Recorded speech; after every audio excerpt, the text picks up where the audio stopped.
There's room for everything in pro wrestling. When's the last time we were truly worked?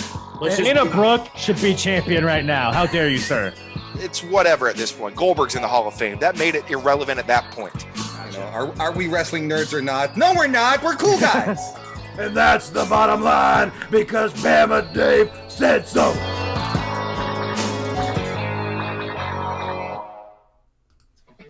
Well, rammer jammer and drop the hammer. Welcome to Wrestlemania! Check your temperature here on the Bammer Slammer. If you're watching this live on our Twitch channel, twitch.tv/SmackDraw, thank you so much for joining us live. Announce yourself in the chat. We'll shout you out. And all through the night, guys, as we talk about WrestleMania, give us your hot takes, give us your predictions, give us your temperatures. Whatever you want to talk about, we'll shout you out in the chat and read off your comments on the air. Those of you that are listening on a podcast platform, thank you for listening. We're pretty much on any podcast platform out there. Leave us a comment, like, subscribe, follow us, leave us a 5-star rating. We almost deserve it, so let us earn it, okay? And then also, if you're watching us on our YouTube channel, youtube.com/SmackDrawPodcast, would you please like, comment, subscribe, and click that bell so no matter what video we put out, you'll get notified immediately. We're constantly dropping stuff from my channel, The Bammer Slammer, stuff from Botch Spots and Chair Shots, stuff from Kyle and RN, from the Rewind to the 10-second reviews and RN's Mute RNs. So please, by all means, don't want to miss out on any of our content. Like, follow, subscribe, click the bell. Tonight, as I said, we are previewing and predicting WrestleMania 38. It's the Super Bowl of pro wrestling. It's the Mecca of pro wrestling, and we're going to talk about it and give our temperatures for what's going to go on. We'll talk to you about that in just a minute. But first of all, let me introduce the awesome panel that I've assembled for tonight. First of all, I usually go to the right, but this time down and diagonally from me, he is one of the co-hosts here on the SmackDraw brand. You can hear him and Kyle recap the week of wrestling on the Rewind show, which airs every weekend, as well as when his Mute RN videos drop different intervals. Make sure you follow our YouTube channel again so you can catch all of those. He's the dog kennel master, the man of 1,000 rants, the Triple H to my HBK. He is RN, and it's time to play his game. RN, how are you doing tonight, man? Doing good. Another bomb-ass intro from the most professional wrestling podcaster in the game, and all I gotta say is dedicated to Triple H. Let's go, baby. Thank you. Well, yeah, we'll hit on that in just a minute, but yeah, thank you for all the 26 plus years of the business you've given us so far, Triple H. We love you, we appreciate you, and we're hoping to see what you're gonna do in the future out of the ring. But man, for your time in the ring, hardly anybody did it better. Thank you so much. And then directly over here to my right, she is the co-host of the Queens of the Ring podcast, where they discuss pro wrestling, hot topics, and whatever else they deem worthy for a Queens discussion. She's Bray Wyatt's biggest fan, a proud supporter of the Bullet Club for life, and just like Patsy Cline, she's crazy. Please welcome from Phoenix, Arizona, but currently on the ground at WrestleMania in Dallas, Texas, Crazy Nikki. How are you, Queen? Hi. Anyway, guys, it's WrestleMania, and I'm here, and it is madness. But let me tell you, WrestleCon. That's all you gotta know. Okay, Nikki, take 1 minute, run off everybody you've run into, everybody you've seen, stuff you've done so far. 1 minute, go. Oh my gosh. Okay, so let's start with who I've met and had photo ops with. I had Gallows and Anderson, which is like the 7th time I met them. Jay White for the 2nd time. Danhausen. And Vinny Marcellia, who follows me on Twitter and is awesome. And tomorrow is the day of all days where I see Wyndham/Bray Wyatt. So, but otherwise, guys, if you go and watch some people, you will see people like Ricky Morton and Chelsea Green and Matt Cardona. You'll see IRS and $1 Million Man and X-Pac drinking in a bar. It was great. It's just one of the coolest atmospheres in the world, isn't it? It is. Yeah. It totally is. And please, by all means, as we go throughout the night, keep dropping hints and dropping things that you're experiencing. We'd love to hear more and more about it. And directly below me, he's the host of the Apron Bump podcast, which drops every Wednesday on YouTube as well as on his podcast platforms. He covers the best and worst of pro wrestling from the past and the present. So no matter what show you watch, you're sure to be entertained and learn something new. Let me introduce to you the hardest part of the ring. Welcome back to the Bammer Slammer. We call him Pretty Kyle. Kyle, how you doing tonight, man? I'm good. The Trivia King's back on the Bammer Slammer. That's right. He just won round number 2 of the Wheel of Wrestling Trivia for the spring season, so he's advanced to the All-Stars game, which will be on Thursday, May the 19th. He's joining Heel Tactics Justin that evening, and he will be waiting for his third challenger, or his second other challenger, but the third contestant on the show that night. Kyle, a little spoiler alert, one potential person who might be in that spot is the man sitting next to you on the screen. Oh, well, that's unfortunate for him. Time will tell. Yeah, Time will tell. We will see how good these guys do that night. But that's next month. That's in the month of May. It's WrestleMania season. So let's get into this, guys. I'm not going to waste any time. We got to jump right into it. But real quick, let me just ask you guys real quick. In terms of the build for this year, does it feel like WrestleMania season right now where you sit right now? Absolutely not. Feels like we're going into Great Balls of Fire or something. Oh, man. Is it that was an okay pay-per-view. I say, but Smojo. Nikki, you're on the ground there. Is there a buzz? Is everybody excited? Does it feel like WrestleMania? Okay. So it feels like WrestleMania, but the pay-per-view feels like a B-list pay-per-view. It's weird. It's like everywhere away from anything WWE, it feels like WrestleMania weekend. Right. And this is my 4th WrestleMania. So it's, I've been to them all, before. Right. And anything not WWE related, it feels definitely like WrestleMania weekend. WWE, Superstore Access, you could feel kind of a buzz, but at the same time, not really. Gotcha. Apron, what about for you? Yeah, it feels a little bit like WrestleMania, I guess. I mean, it's weird with there being 2 nights and it being like a week plus thing. It's almost like it's kind of spread a little bit more thin. Like the anticipation is a little bit less. But, right. In general, I'm decently excited for the show. Yeah, go ahead. I was gonna say I like the two nights better than fucking 12 hours in one day on a Sunday. 100%. So that part I kind of dig. I feel like that was one of the better decisions they made. But I'm not even necessarily talking about just the events and everything that's going on. I'm just strictly built off storylines and the builds. The shit's been mid as hell. So everything else, I'm excited about. I'm glad we get to watch it.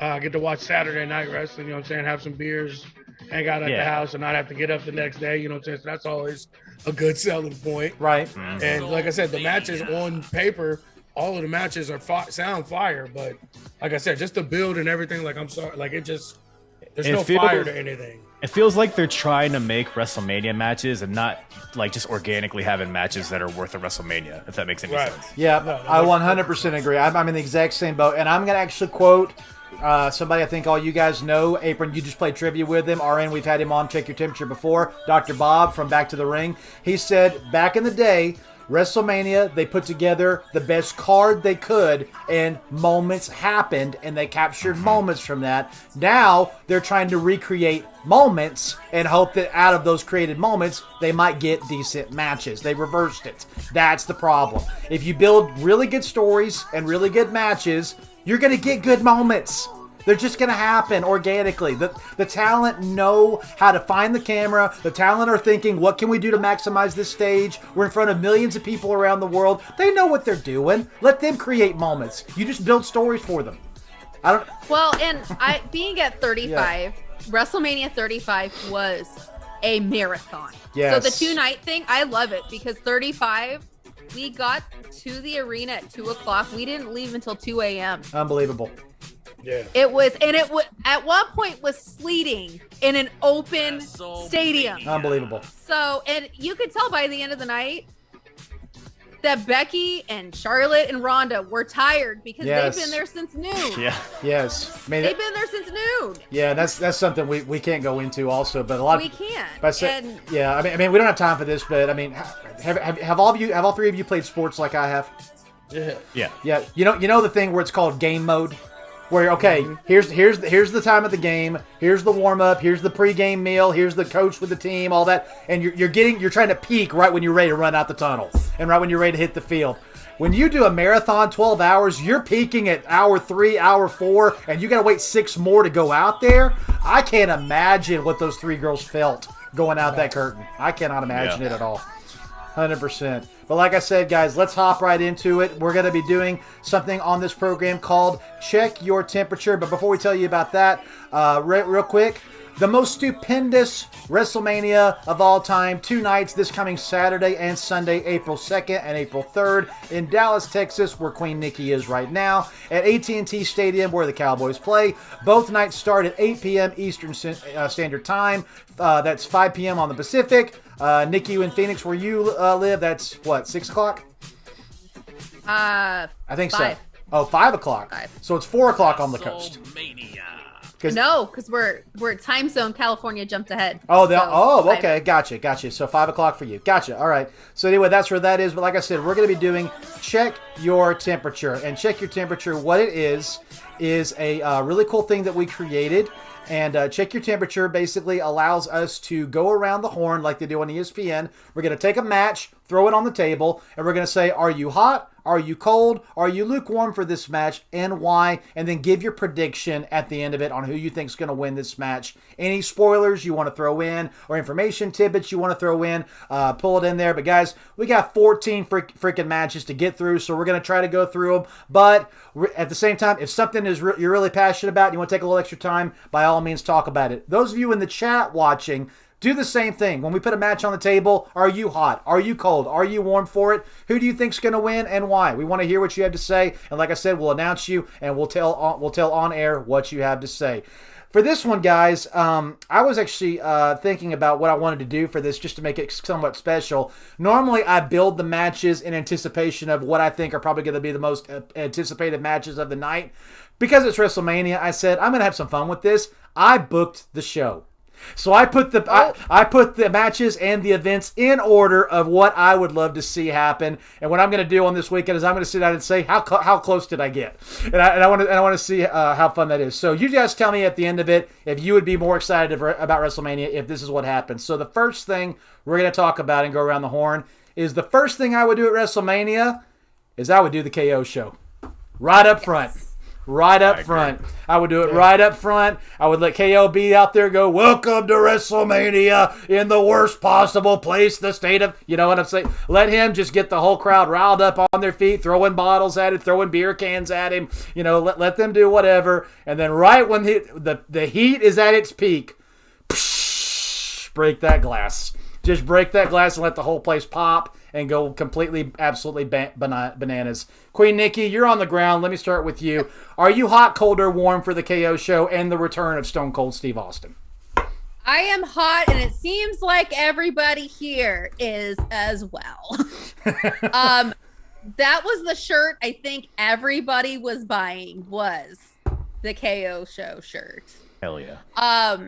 Which I bought one as well. So, but I happen to agree with putting it on first because for one reason, one of the best WrestleManias in the past, like 20 years, we'll say 10 years was WrestleMania 30. And what did that start off with?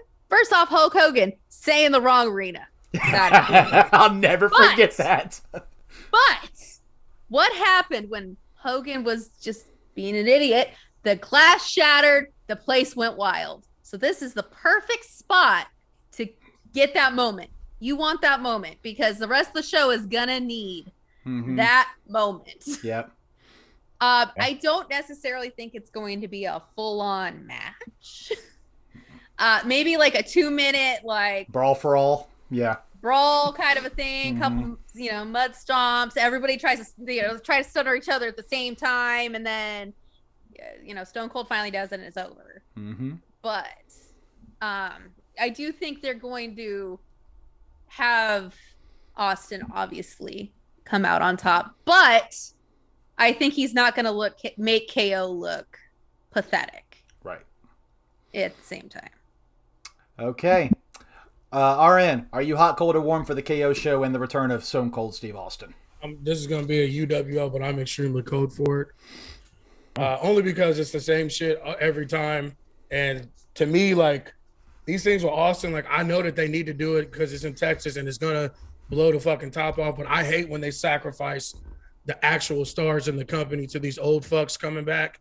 Like, there's There's all types of dudes in the back. Drew Gulak, Jinder Mahal, all the dudes in the 24/7 thing that you can have come out and Stone Cold just annihilate and get the crowd going to get over. Like, no, everyone disagrees with me when I say this, but like, why do they continuously sacrifice their stars that they have now, their main event guys now when they're lacking it, constantly sacrificing them to these old fucks from back in the day. And then they're wondering why they can't get over and why you have to continuously go back to those old fucks every time there's a WrestleMania or something going on. So for me, like, how many damn times are we going to see Stone Cold come back, stun somebody, kick him in the nuts, drink some beer, drown himself with beers, and flip the bird? Like, I love it. I'm wearing the shirt. Like, it's one of my favorite wrestlers ever.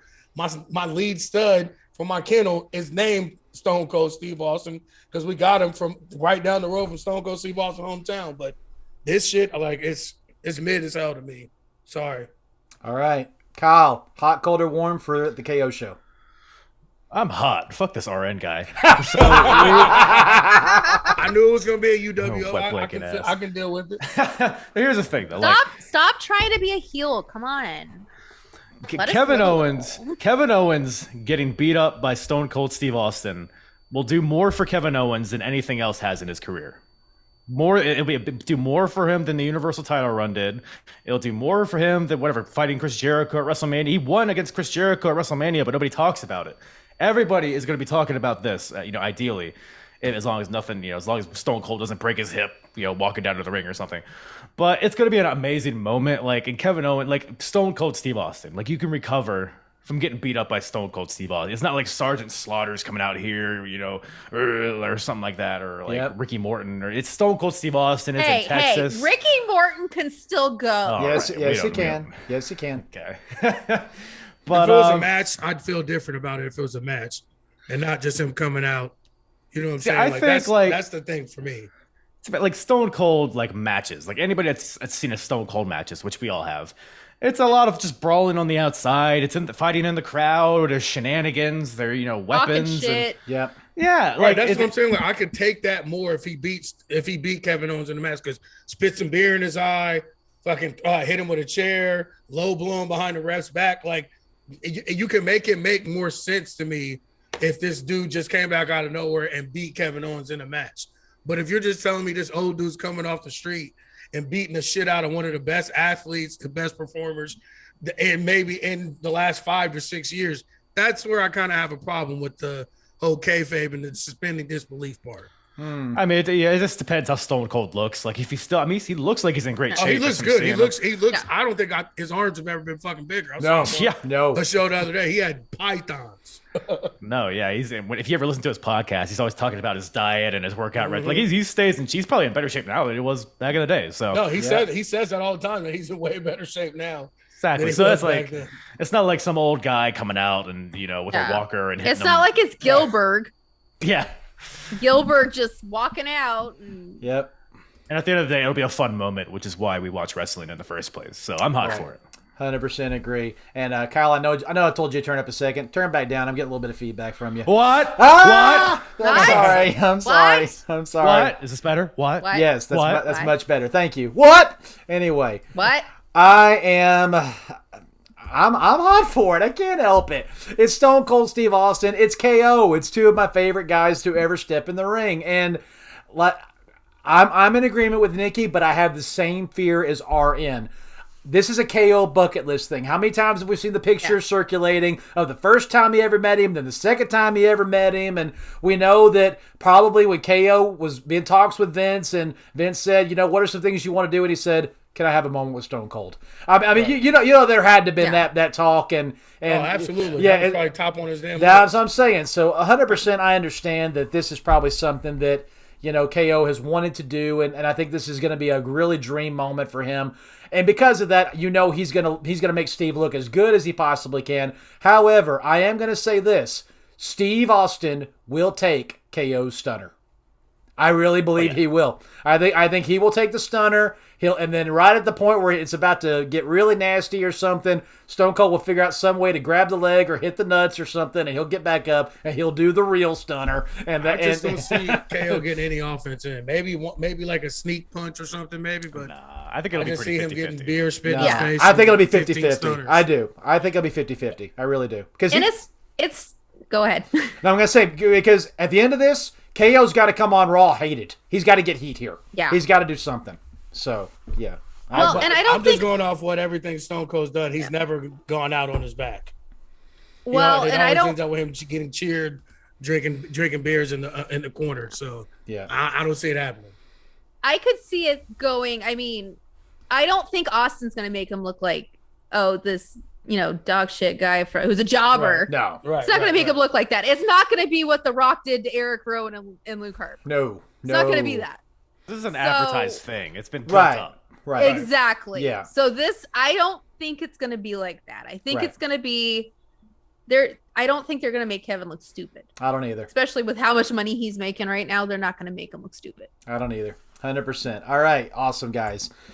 After that, and the ring's cleared, they put a new mat on it because the other one got soaked in beer. So I think that the official opening match of the night, I don't think you can go wrong with Becky Lynch defending the Raw Women's Championship versus Bianca Belair. Open up the night with this championship match. Last year, Bianca was the main event of night one. If you can't be first, if you can't be last, you want to be first. Kick the door off and come out and be the first match. So Becky Lynch defending the Raw Women's Championship versus Bianca Belair. How many of you guys have seen Becky's new look? Whoa, I never meant to. Haley Williams. She's Haley Williams now. Yeah, I said she almost looks like an anime character. it's actually it's very intriguing. But this time, RN, we're gonna start with you. Are you hot, cold, or lukewarm for Becky versus Bianca? I'm hot for this, and I really think this match should be the main event. Honestly, it's the hottest story on Raw. It's got the most. I'd say the most people give a shit about besides Roman and Brock. I'd say this is the match that pretty much everybody's in on, as far as Becky and Bianca, and everybody's in on Bianca winning it. So, like, to me, this should be the main event, like, hands down, even over Ronda and Charlotte. So I'm hot for this. Like I said, I love both the women in the match. And it's Bianca's time. Hopefully we get a long reign out of this one and not losing it in fucking 26 seconds. But if she doesn't win, that place probably gonna riot. Yeah. Oh, yeah. So you're picking Bianca to win. Yes. All right. And what's up, Will from Botch Spots and Chair Shots, our fourth member. Good to see you, man. Welcome to the chat. Will? Let's say, Kyle, you and Will in the chat. Let us know if you're hot, cold, or warm for these matches and what you guys are predicting to win. All of you in the chat, do that for it. Apron, hot, cold, or warm for this match? I'm hot for it. Like RN said, it's the best story going into it. WrestleMania, I think. But I'm okay with it not main eventing if it is a squash match in which Bianca wins, getting her revenge on Becky by beating her in less than 26 seconds. So, and you don't really want to end the show with that, in my opinion. So right. I'm okay with with it being early in the show and Bianca squashing Becky for the win, which is what I hope and think will happen. I'm in 100% agreement with Apron. I'm hot for this match, and that's exactly how I would book it. I would have Becky come to the ring fuming and just completely over everything that happened. I think I would even have it where the moment the announcer's like, this match is for the Raw women. I hope Becky runs at her in that moment. I hope Bianca sidesteps her, throws her to the turnbuckle, dazes her, picks her up, KOD 1, 2, 3. 20 seconds, done. That's what I don't want that. I want her to get her revenge and put on a banger of a fucking match and show that she deserves to beat Becky. I feel like if they do it that way, it's kind of, I don't want to say gimmicky, but I feel like it's kind of some tit for tat shit, which I know they love to do. But I'd rather them have a banger and watch Bianca pull it out. I understand that, but like I said, for the sake of the story, that's what I want. And then Backlash is the banger. And that's I forgot. You're right. I forgot WrestleMania. Backlash is just all the matches on WrestleMania redone. So okay. Yeah, Becky's gonna I'm with y'all. Becky's gonna come back in the next day and say that was a fluke, and Bianca's like, "Well, you did it to me," and all this stuff. And so at that point, I think when we get to Backlash, that should be the main event. because it'll I have definitely forgot about it'll have so WrestleMania Backlash. it'll have so much heat then. And like I said, y'all know, everybody that watches this show, you know Becky's my girl, but I want Bianca to win this in such the biggest way. So please put the belt on Bianca. And I agree, let her hold. She held it 4 months last year between WrestleMania and SummerSlam. I would love her to hold it for a calendar year, and I think she deserves it. And feed all the heels to her. Nikki, hot, cold, or warm? I am hot for this match, and I will say this for anybody wondering on the ground: this match compared to Charlotte and Ronda, nobody gives a shit about Charlotte and Ronda. How could Literally. No, Yep. their merchandise section, nobody was over there. Like, nobody was touching it, but everybody's over getting that Bianca and Becky shirt. So I want Bianca to win. Mm-hmm. But I want it to be because she chokes Becky with her hair. Ooh. Because the tidbit that I remember today, Bianca said on Twitter, I still have her hair. Mm-hmm. She's going to choke her with that hair. Oh, her own hair. Her Oh, okay. I hair. got you. Because Bianca made a point to say, I still have Becky's hair. I love And it. she said she's keeping Becky's I hair. bet you she'll make like Kevin Nash ruffles on her tights. Like on the sides Oh, with she'll her she'll hair. sew it into her gear. Yes. That's what I would yeah. do. That's what I would do. Absolutely. Oh, yeah. That'd be great. Like So like the big lips in the front. That's the hair. Yes. Yeah. That would be awesome. It just hangs off of Yes. the gear. That's awesome. But she did make a point to say that, Mhm. that she still has that hair. Yep. So either I it's love going to it. be on the gear or she'll win by choking her with her own hair. Yep. And that will give Becky a gripe to get the match at Backlash. And Becky will Yeah. be like, I need my match. And I think it will be a stipulation at Backlash to which Bianca will retain her title. Last woman standing, something like that. Yeah. Hair versus hair. Bam. That's it. That's Well, I guess it. you've already cut Becky's hair, so I don't know. No, But yeah, but Becky's hair is already cut it all. Cut it all. bald. Oh man, yeah, I would love it. All right, awesome guys. Next match, we come off the high of that, whether it's a banger or whether it's a 30-minute squash to redo the story, whatever it is. But the next match I would put on the card is the New Day versus Sheamus and Rich Holland. We had the high of Stone Cold. We had the banger of Becky versus Charlotte. Bring it down just slightly, but this will still be a good match with these two tag teams. Apron, we're going to start with you. New Day, Sheamus, and Rich Holland with Butch on the side. Are you hot, cold, or warm for this one? I'm pretty cold for this one. It'll be a pretty good match, I bet. But I don't think anybody's going to remember it in a month, basically. Yep. Yeah, that's pretty much all I got to say about that. I'll say real quick before we move forward over here, Cold 2K said, compared to the other women's matches, I'm hot for this one. I expect Bianca to get the title back. Alice said, her and her bad wig. Y'all don't think that's Becky's real hair? I think it's her hair. I think it's her hair. I think it's her hair. You know what I loved? When she was getting her hair cut, she's like, you know, I don't want to look like a Karen. Yeah. I'm like, that's a mood right there. I As love a it. woman, Heat, that's though. a mood. That would Yeah. have been a monster heel if she came out like a Oh, Karen. it would have been. What came out 100%. looking like a Karen? Yeah, 100% would have been. And then, Kyle said Bianca wins this. And then Will said, hot for this match. Should be a good match. Getcha, what's up, man? We're good. How are you doing?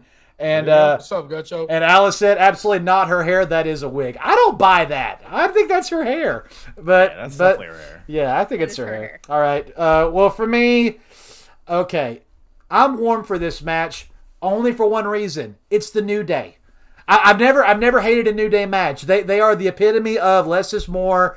Even with a makeshift tag team like Ridge and Sheamus, they will find a way to elevate it. New Day together are magic. Any combination of the three. They're going to put on a good match. Will it be as good as the match with the Usos? Heck no, it won't be. But it'll be an okay match. It'll be a match that you won't remember much, but you'll walk away going, that could have been worse. Yeah. So I'm just warm for it. Nikki, hot. Shit. Go ahead, Apron. I'm I'm sorry. I was going to mention that Sheamus and the New Day, low-key, have really good chemistry together. Yes, they do. Whether Yeah. there's Yes, they a do. bar in them or like Sheamus Yeah. versus Kofi in singles, they've always had really good matches. So I agree.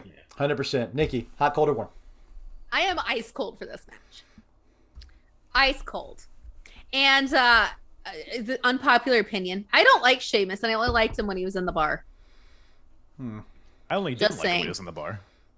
I loved him in the bar. Anyway, so the only way that could get me a little excited about this match, and I don't know if they could pull it off because, Big E broke his neck, but who knows? Maybe they have a private jet where they can fly him here. Let's say middle of the match. Cole 2K asked that in the chat. Do y'all think it's possible Big E shows up here? Maybe. I think That's where I'm going. Yep. Big E doesn't even have to go down by the ring. Just comes on the ramp and just looks at him. Mm-hmm. Neck Little brace zips. and all. Look what And you then they're did. looking, and they're both distracted, and Kofi and Woods get the win. Mm-hmm. But let's just say this now. His name is not Butch. It is Pete Dunne. Pete Butch Dunne. Pete the Butcher Dunne. There we go. The Butcher Pete Dunne. scissors. I like that. The Butcher Pete Dunne. Anyway. That would have been better than That would have been Butch. better than Butch. Yeah, it's on the program, whatever. Yeah, and by the way, I picked a New Day to win. Kyle, who'd you pick? I'm gonna say New Day. Okay. Ariane, hot, cold, or warm? Ice cold. This is a throwaway match, one of the piss break matches, which is crazy because New Day's involved. But I'm also with Nikki. Like I've never really liked Sheamus either, except when he was in the bar. Like I don't want to say he's overrated, but like I don't get the hype everybody has for him. Like he's just never been my cup of tea. I don't think he sucks by any means, and I think he's an awesome heel, and I think he'd be an awesome main event heel. But like he's mid card to me. Like he's just like. I don't think he does much for the mid card. Yeah. But yeah, New Day's gonna win this for sure. Yeah, he's openly said on like After the Bell and on Out of Character with Ryan. He's openly said he's in put over mode now. Get the next generation up and hot. Yeah. That's what he's in. So that's Well, why I know his neck and stuff. Yeah. Like the doctors only gave him like a couple years anyway. So Yeah. I figured that's what it pretty much was. Yeah. And Yeah. I'm all right with that. I mean, and I don't mind the stable either. Like besides the Kings of New York's vibe, but my thing is like if you're gonna do that. Do it all the way. Like, don't have the fucking suspenders and wife beaters. Like, really go all out with it and make it look like Kings of New York. Like, I'd be down with that. With the Dead Rabbits, let's go. Like, I'd fully get behind this. Oh, you mean Gangs of New York? Gangs of New York. Yeah, I was about to say, that's what I first thought when I saw them show up. I was like, okay, who's going to be who's the natives if they're the Dead Rabbits? I love that. Right. Yeah, 100%. Yeah, I'd be totally behind that. Like, if they pulled that off. By the way, low key, Daniel Day-Lewis, in my opinion, greatest actor of all time.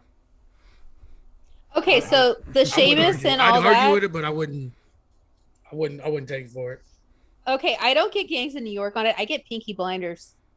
No, that's what I was saying. Like, not go more Gangs in New York. Yeah, go towards the Blinders. rougher. Peaky Blinders. I agree. It's like Vince watched Peaky Blinders once and was like, yes. Yeah, it's absolutely Peaky Blinders for sure. But I'm saying go more Gangs in New York because Blinders. I agree. They're all dressed alike. You know what I'm saying? Like it's big, That's how they little, actually medium. dress, You know what I'm though, is saying? the thing. Like they're not like being gimmicky. Yeah. Like, this is how they dress in real life. If you ever like, I think so too. Yeah, 100%. All right. Right. So. All right. Next match. Moving out of the tag team into a singles. Drew McIntyre versus Baron Corbin. Not Happy Corbin. Baron Corbin. Thank you. I got you, Nikki. I got you. With Madcap Moss behind Baron Corbin. This time I'm going to start this one. I am lukewarm for this match, only for one reason. It's Drew McIntyre. I love Drew McIntyre. He's escalating back to the love of the people. There was a moment where everybody didn't want to see him because of the pandemic and not getting the respect because of the title and everything. And then they took the title off of him, and he had the match with Bobby Lashley at WrestleMania last year. As much as I love Drew, everybody wanted Bobby to win that match. So he's basically spent a year trying to get back to a hot place where the fans are behind him. They're behind him again. So I think post-WrestleMania, we'll start to see his ascent back into the main title picture. He's going to win this match. I don't think it's going to be much of a contest. I think Madcap will potentially get involved, and then at some point in this match, he'll realize, I ain't doing your dirty work for you anymore. Madcap's going to leave, and then it'll be Baron and Drew one-on-one, and Drew's going to kick his head off with the Claymore. So that's what I think. Nikki, hot, cold, or warm? I am lukewarm, but not because it's Drew, but because it's Baron freaking Corbin. Okay, and you know what? Baron Corbin, we're going to go into this again because we went into this the last time. He is owed a lot. He is owed a lot. Yes. He's owed a lot. He didn't get his title shot because he took out Drew the first time. Intercontinental title shot. Yes. He didn't get his Intercontinental. And then Cena screwed him out of his Money in the Bank. Yeah. Come on. Yeah. Anyway, Drew's going to win. But I have a reverse. of what's going to happen. Go for it. Of your situation. I think Madcap will cost Baron the match. And Baron's going to be like, we're done. We're done here. Mm-hmm. Be like, you go be goofy somewhere else. They are kind of because Baron, you got to remember this. The last person to pin Roman Reigns was Baron Corbin. That's true. That's true. Something Drew couldn't do. Wow, that's just saying. That's very true. Just saying. All right, let me come over here to the chat. Sheamus was better during the League of Nations, Getcho said, but that's sarcasm. And then Spuddy said, question, where is the Gene Snitsky, Robbie McAllister look-alike? Kyle is... Spuddy! Robbie McAllister. Oh my God! Yeah, reference. Yeah. Kyle was scheduled to be on tonight, but he's battling some lung stuff, and thankfully I got the upgrade Kyle on the show. So that's what damn. That's what. Yeah, he ain't here to defend himself, so I'm gonna take a shot. Anyway, White Kyle. So yeah. Anyway, and then Will said, I don't want anything to do with Corbin or Moz, which is a terrible because Moz could be great. Guys, they're heels. You're supposed to hate them. Duh. And Cole 2K said, lukewarm, Corbin is going to bump for Drew and make him look like $1,000,000. Corbin is a perfect heel. Amen. Amen. He is amazing and is owed a lot of things, and I will not stop until he gets what he deserves. Let's say, Aaron, how many times have we talked about this? Corbin does what a heel's supposed to do, make you want to turn the channel. That's a heel. I don't understand it. What kills me too is like all these old school people and all these people claiming they want wrestling to be how it is, how it was back in the day. Well, you have literally a throwback heel, yes, who's a heel all the time, who always makes you hate him and doesn't make you want to cheer for him and buy his fucking merch and makes you want to change the channel. And everyone never stops complaining about him. Then on top of that, he's fucking awesome in the ring. Yes, he is. He may have the best finisher in the world in the last fucking 10, 15 years. May have the best finisher. Yep. And most protected too. And most protected. And he makes until this everybody weekend. Yeah, right. He makes everybody that he's in the ring with look good. Like I never understood that the Corbin. I never understood the Corbin hate. Like it makes no fucking sense to me how much he's hated on for the wrong reasons. For the wrong reasons. Yes, literally, I agree. Yeah. Also, doing what he's supposed to do. He's hella cool. He is the best cook in all of wrestling. How can you hate him? Love his cooking video. Yes. Also, guys, I do own Baron Corbin merch, so. I do too. I got an end of day shirt. That's a good shirt. That's a good shirt. I got a paint splatter on it, so I never pull it out. Like I literally went over to my dad's the first day I got it, and he like dropped the paintbrush and splattered shit all over. Well, hey, you could say this is what he was transitioning into broke Corbin, or what was it? Yeah, you're broke Corbin. I mean, Drew's gonna win this. Like I hate how far Drew's fallen down, and how they. Are you warm or cold for it? I guess I'll say cold, but leaning more towards warm. But that's only because like this has been going on for so fucking long. Like it's gonna be a good match. Like neither one of these dudes ever put on a bad match, but I think that Drew's just they've cooled Drew off so much. Like I don't know, like it's gonna take him months to recover to become a viable threat to Roman. Like he's basically not even a mid-carder at this point. He's not even there yet. Yeah, that's what I'm saying. Like, he's not even. I think SummerSlam though. I think by SummerSlam. I felt the same way. He's top of the mid card. He'll break back in by SummerSlam. I think so. Kyle, hot, cold, or warm?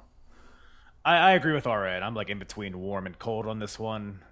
Corbin to me, like I'm like indifferent on him, which I don't know if is really a good thing. Like the Happy Corbin, Madcap Moss thing, I'm definitely not into. Even though I don't hate either guy individually, but the whole act to me, I don't care. Yeah, I want them split up now. Yes, 100%. Yeah. It'll be a fine match. It really just serves the purpose of keeping Drew hot. They've really been pushing the point that Happy Corbin is undefeated, so it's going to make this victory, in theory, look important. But it'll be fine for what it is. But I can't say I'm particularly excited about it. All right, over here, Supersonic. What's up, man? Good to see you. He said, Corbin is awesome. I'm warm for the match. Hopefully, Drew McIntyre's winning. Guys, Drew McIntyre's winning this match. Yeah. I am over here petitioning for Baron to get all of everything he's owed, but Drew's. Now, I will say this. If they swerve me on this, I'll be like, what the heck? If they swerve me on this. But I'll laugh hysterically. Oh, I know you will, 100%. Oh, I will. All right.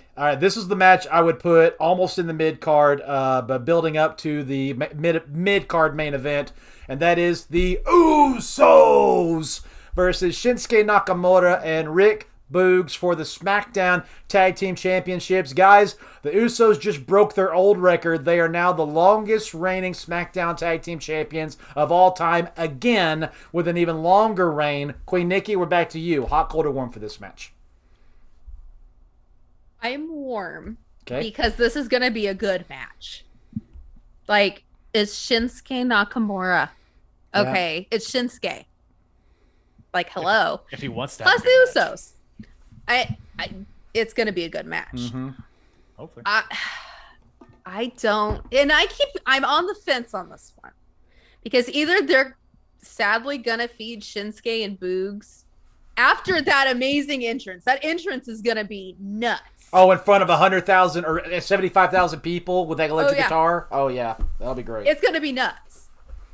I'm afraid they're going to keep it on the Usos just because, spoiler alert, Roman's going to win. You're jumping all the way to the end of night 2? What the heck? It feeds in.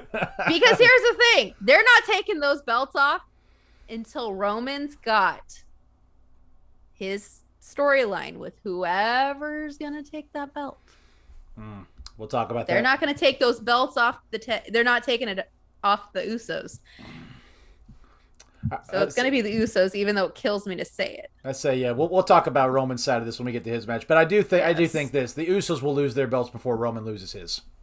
Oh yeah, but it's not that time yet. Not quite yet. There's still we'll see. There's still some time. RN, Usos, Shinsuke, and Rick. Hot, cold, or warm?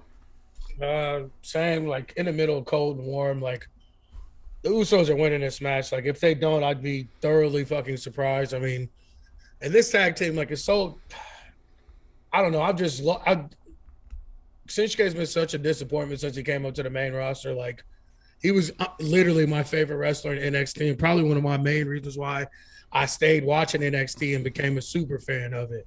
And just how he's performed since he's been on, like, motherfucker surfs more than he actually wrestles. So, I mean, I don't know. Like, there's no way in hell Usos are losing this match. Kyle, hot, cold, or warm? Yeah, I'm pretty cold. Slightly warm, I guess. But, like, just to echo what everybody else said. The Usos are definitely winning this. Unless, because they've been building up the Los Lotharios pretty decently. So, unless, we have a transition champion thing with Shinsuke and Boogs, which I guess is a possibility. But yeah, Usos, the whole act with the bloodline, I don't see them losing the straps just yet. Yeah, I'm in agreement. I'm warm for this match. I'm supposed to hate the Usos, but dadgum, they're so good. They're so good. They're one of the best tag teams of all time, and they're going to go down as one of the greatest tag teams of all time. And any match they're in, they make their opponents look golden. They're going to maximize Shinsuke and Rick's strengths. They're going to sell for the strength of Rick Boogs. They're going to sell for the kicks of Shinsuke. They're going to do the best they can to make them shine. But at the end of the day, super kicks, double Uso splash, Samoan drop, or the 1D as they're calling it now. They're going to hit it, and it's going to be the end of it. One and done. Usos are going to retain this, and I do agree with Nikki. I think they're going to hold them for a little bit longer. I do think that there will be a tag team that will get in their crawl. Not sure who it is yet.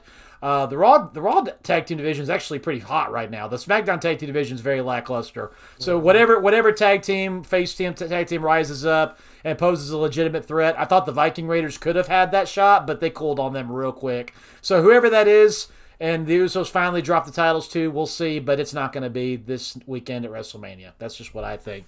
Coming over here, Supersonic said, I'm a little warm, but I think Nakamura is going to win this because it's his moment to shine because they are great heels. I don't think so. I love Supersonic. I love you. I don't think Rick Boogs and Shinsuke are the team. I don't. Now, if like Apron said, if they want to throw it to Los Lotharios and have a transitional thing here, maybe, because I don't think Los Lotharios would beat the Usos, but they could beat this team. But I just don't see it. I think they're going to build up a team to take down the Usos, just like they're going to build up a challenger to take down Roman. That's just what I think. And that's sad to say because it's Shinsuke Nakamura. Yep. Mr. Headline the Tokyo Dome with AJ Styles. Mm-hmm. Yep. So I agree. I'm sorry. Like I said, That Los was a Mysterios. long time ago. Yep, long time ago. Ugh. yeah. No. Some of us still think about it. Will agrees with us. Usos are keeping the belts. All right. Yeah. Mid-card main event. Okay, we had a questionable tag team match, but it was okay. Now, the middle of the night, let's get everybody hyped up again. Seth freaking Rollins versus the mystery man of Vince McMahon's choosing. Okay, here's your homework, guys, for this one. Who do you want this person to be versus who you think this person's going to be, and then tell me who you think's going to win. All right, then we're going to start with you. Are you hot, cold, or warm for this match? And then hot. Okay, go ahead. I'm hot for it because, I mean, this has been probably the second best storyline behind Becky and Bianca. With only one half of it doing anything. That's amazing to me. Rollins, Oh, my the gosh. last, let's say, year, Seth Rollins is the MVP of fucking Raw, maybe the entire. Like, he's my favorite wrestler right now of any of the brands, and I think he's grossly underrated. And I think we don't get to experience his greatness until he's a heel, because he's just not good at being a babyface, which is crazy because he's literally one of the most likable fucking people outside the ring and the fucking maybe the entire company.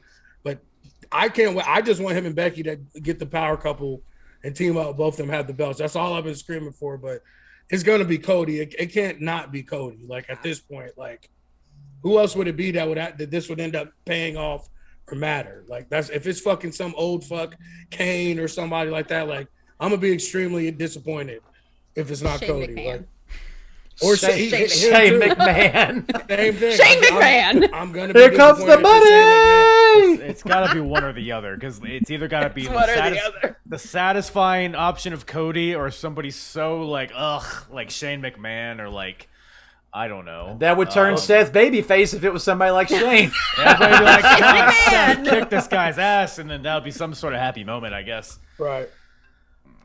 Okay. Kyle, go ahead. Are you hot, cold, or warm for this?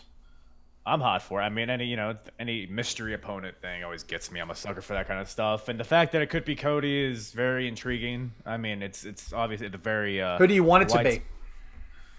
I guess Cody. I mean, I don't know who else I would want it to be. Or could be. Let's say Becky Lynch loses before this match. She's angry. She's mad. She wants to take out her frustration, especially if she gets squashed. Maybe she comes out and faces Spousal abuse. in a who does the dishes match. Hey, that's going on right now at Yeah. WrestleCon. Oh, Look, my if it happens, God. you heard it here first. Yeah, between Ty and Johnny, Yeah. what's he going by now? I think Whatever Johnny's he gonna wants be to doing go the by. dishes. Whatever he wants to go by. But Johnny's doing the dishes. So you want Cody and you think it is Cody? You know what? I want Becky, but I think it's Cody. Okay. I'll say that. And RN, you say you think it's Cody, but who do you want it to be? No, I want it to be Cody. You want it to be Cody. And are y'all both in agreement Seth is losing? Oh yeah, Whoever it for is? sure.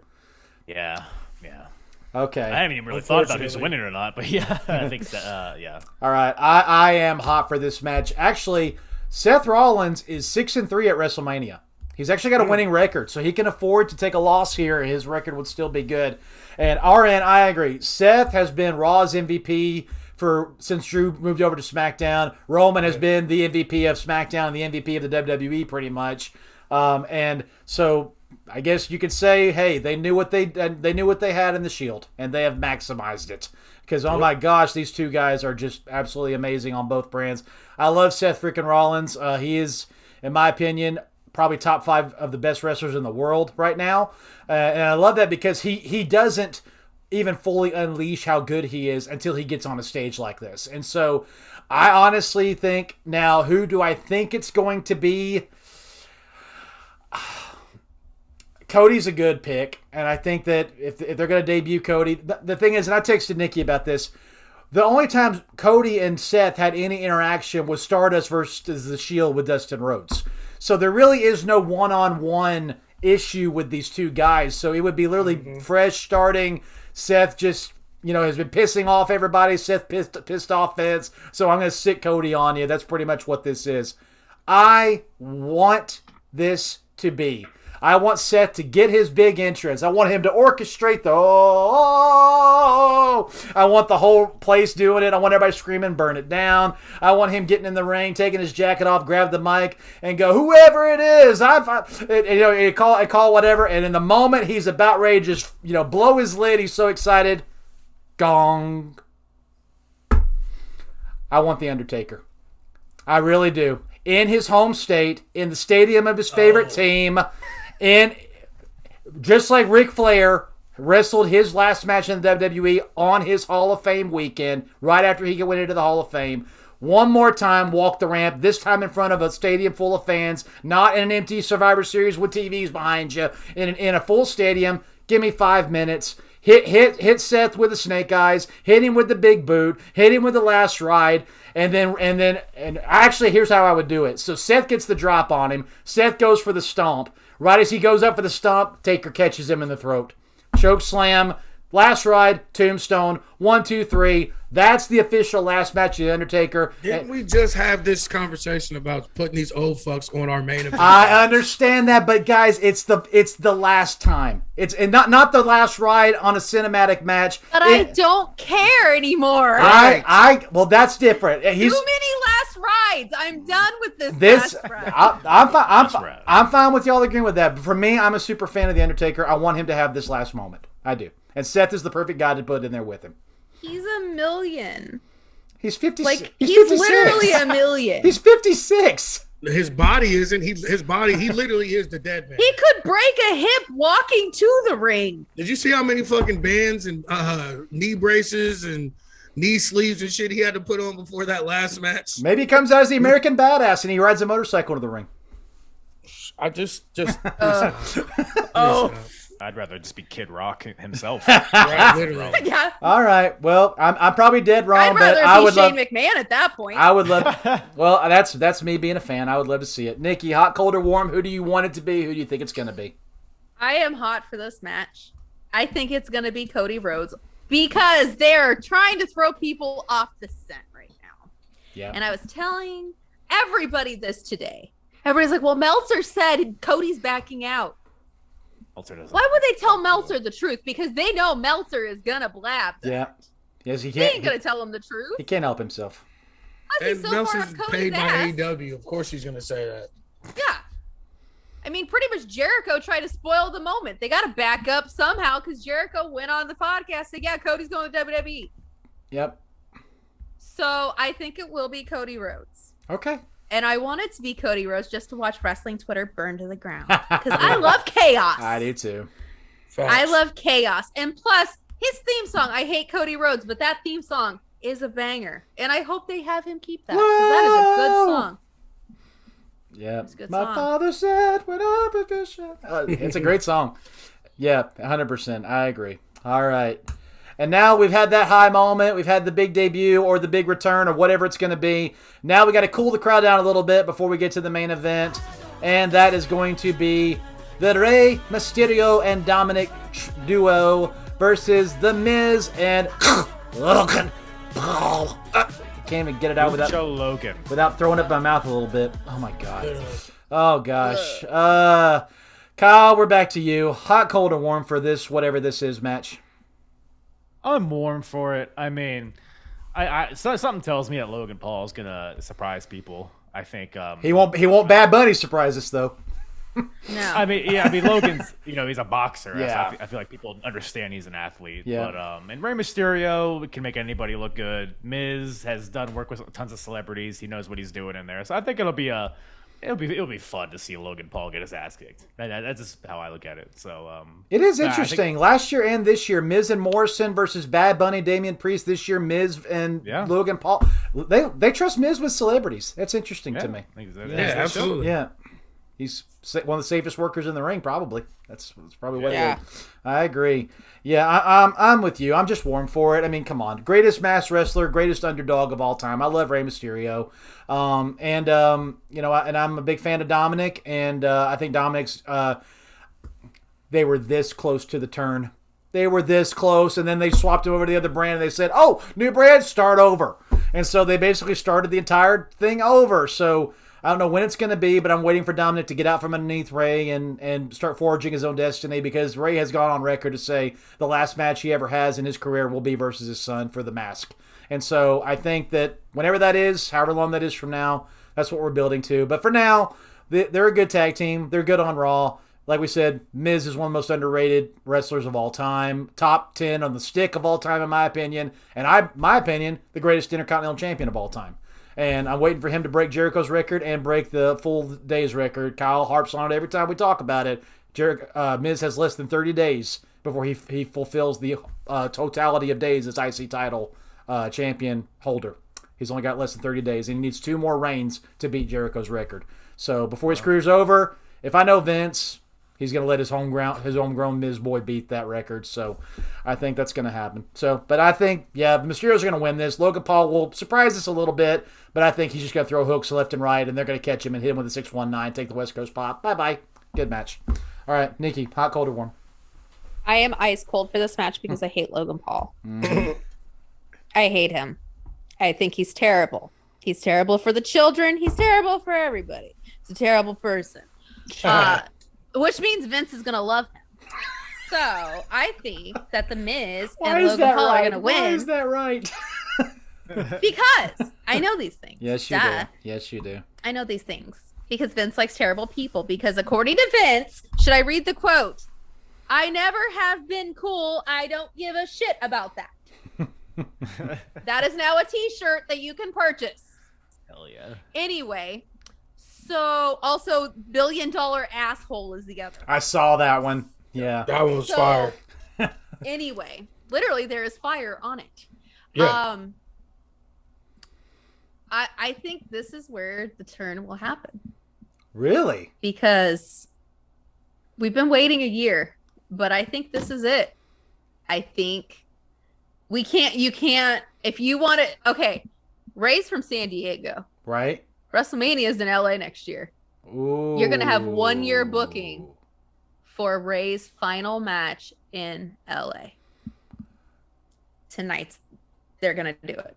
Wouldn't you do it at like SummerSlam or Royal Rumble? You'd really burn it a whole year? Do a whole year. Wow. Have that kid terrorize his father. Wow. And have Ray just hold back, like, I'm not going to fight you. I'm not going to fight you. I can't fight you. You're my son. I can't fight you. And have that kid. Brett Owen all over again. Yep. Yeah. Have that kid terrorize the shit out of him. Let him. The mask will be like hidden. His bag will be hidden. Let the kid just do stupid stuff at first and then get real petty with it where he like disrespects his mother at the end. And that Ray's like, that's it. You and me at WrestleMania. You win. You're the head of the family now. Are they gonna bring Aaliyah and her husband Buddy Murphy back in?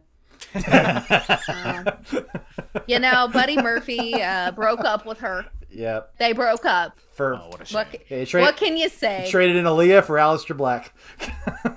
Yeah. All right. I would make that same choice. Ooh. Sorry, Aaliyah. You seem like a nice gal, but yeah. RN, hot, cold, or warm? She stole my thunder. I was going to call for the turn, too. All right. Perfect time to do it. All right. Perfect time to do it. You get Miz, too. Are you warm? And I wouldn't mind them teaming up and that Miz, like, just talking shit. Like, he needed somebody else to guide his career. He knew you couldn't get him to where he needed to be, so he chose to be with the most must-see WWE superstar. Like, I think this is the perfect time to do it. I know it's not going to happen, but that's what I was hoping. That's what I'm hoping will, because, I mean, I've been calling for it, and I think Dominic has. I think he's got the stuff to really be a star, and I think that the system's behind him, and they want him to be a star as well. I mean, because they've been looking for that next Latin star for fucking, 10, 15 years now, and I think they finally got it. Yep. And I can't wait to see him and Legado del Fantasma and them getting a chance to go at each other. I think that's going to be the feuds of the future for sure. So, but they're going to win this. I wish they wouldn't. I hope they do. I wish they would do the turn, but Mysterio and them are going to win this for sure. What do y'all think of Dominic's tribute to Eddie Guerrero with the mullet? His real dad. I think that's one of the reasons why I think it's going to happen is he's slowly morphing into Eddie. Yep. Well, And even to the other day, I was like, Are we sure? Mm-hmm. Like, are we sure? You're not my pappy. I mean, wait. Are we sure that paternity test was right? WrestleMania 21, Eddie and Ray faced each other, and that was the seed being planted for the Eddie heel turn. Right. So I think you could see a similar thing here, where it's like maybe they lose, and then maybe SummerSlam or something. Turns. Definitely could. I like it. Cole 2K said Logan has legit amateur wrestling experience. He bet he'll be better than expected. Yeah, we'll see.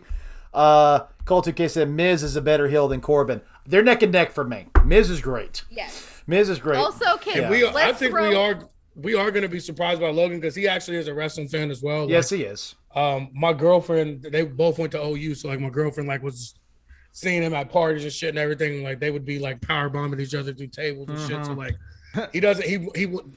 Of course, we're gonna shit on him because he is who he is, but he actually is a fan, and I don't think he's gonna.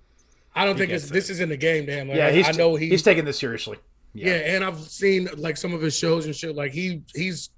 I don't want to say he's looking to do this full time, but he's looking to be a part of it more than just this one time. So he said that Bad Bunny is not an inspiration, but he wants to take the Bad Bunny route and gotcha. Be it where they can trust him and where he can make money with them. Yep. And he said he's getting to make money doing shit he did as a kid. So as much as he is a piece of shit, I do think that I don't know if he'll be as good and taking it serious as Bad Bunny was training. He canceled his tours and shit to train for 3 or 4 months. Yep. So I don't know if he's doing that, but I don't think this is going to be a one-off or a throwaway for him. I think he's going to actually take it serious, and we'll probably be pleasantly surprised. Absolutely. Okay, let's go back to that Corbin Miz thing.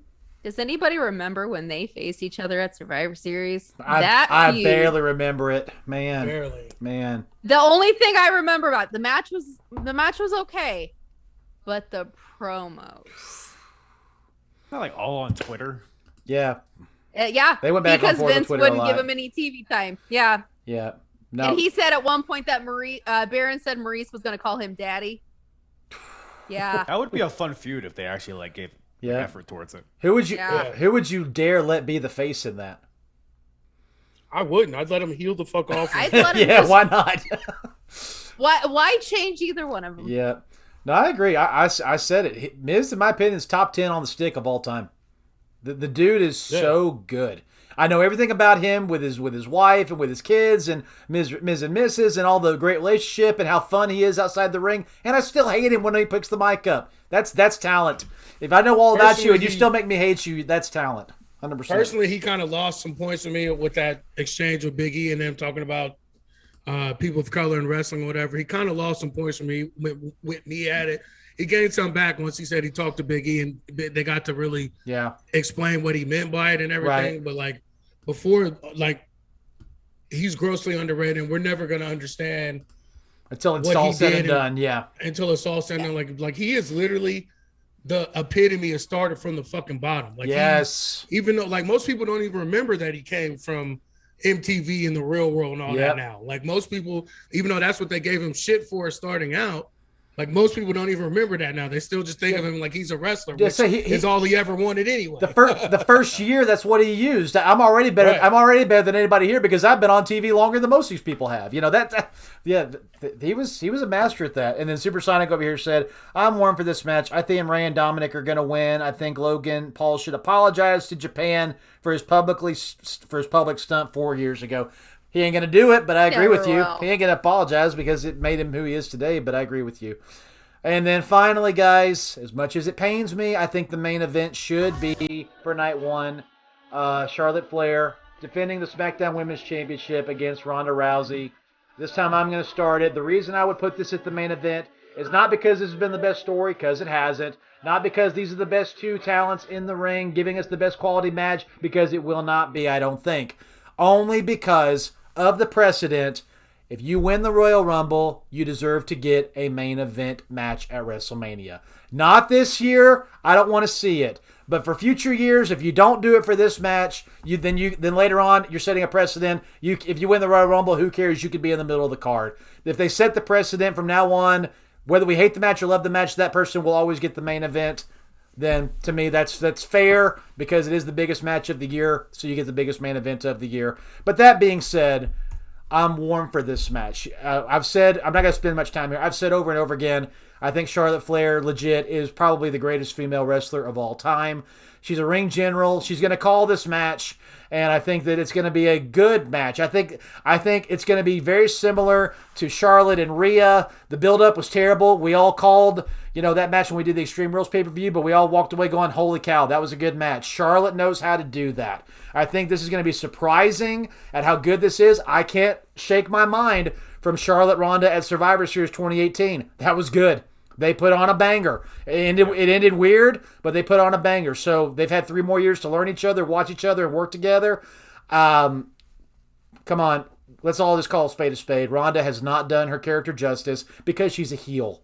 She should not ever be cast as a baby face. She should not smile. She should walk in like Brock Lesnar. You get in her face, she breaks your arm, leaves the ring. Just like Suplex City, that's Ronda Rousey. Stop trying to make her smile, Vince. Stop trying to make us like her, because we don't. Let her be who she is, which is a bloodthirsty, want to break every limb in your body heel, and build back up Becky as a baby face and give us the match we want.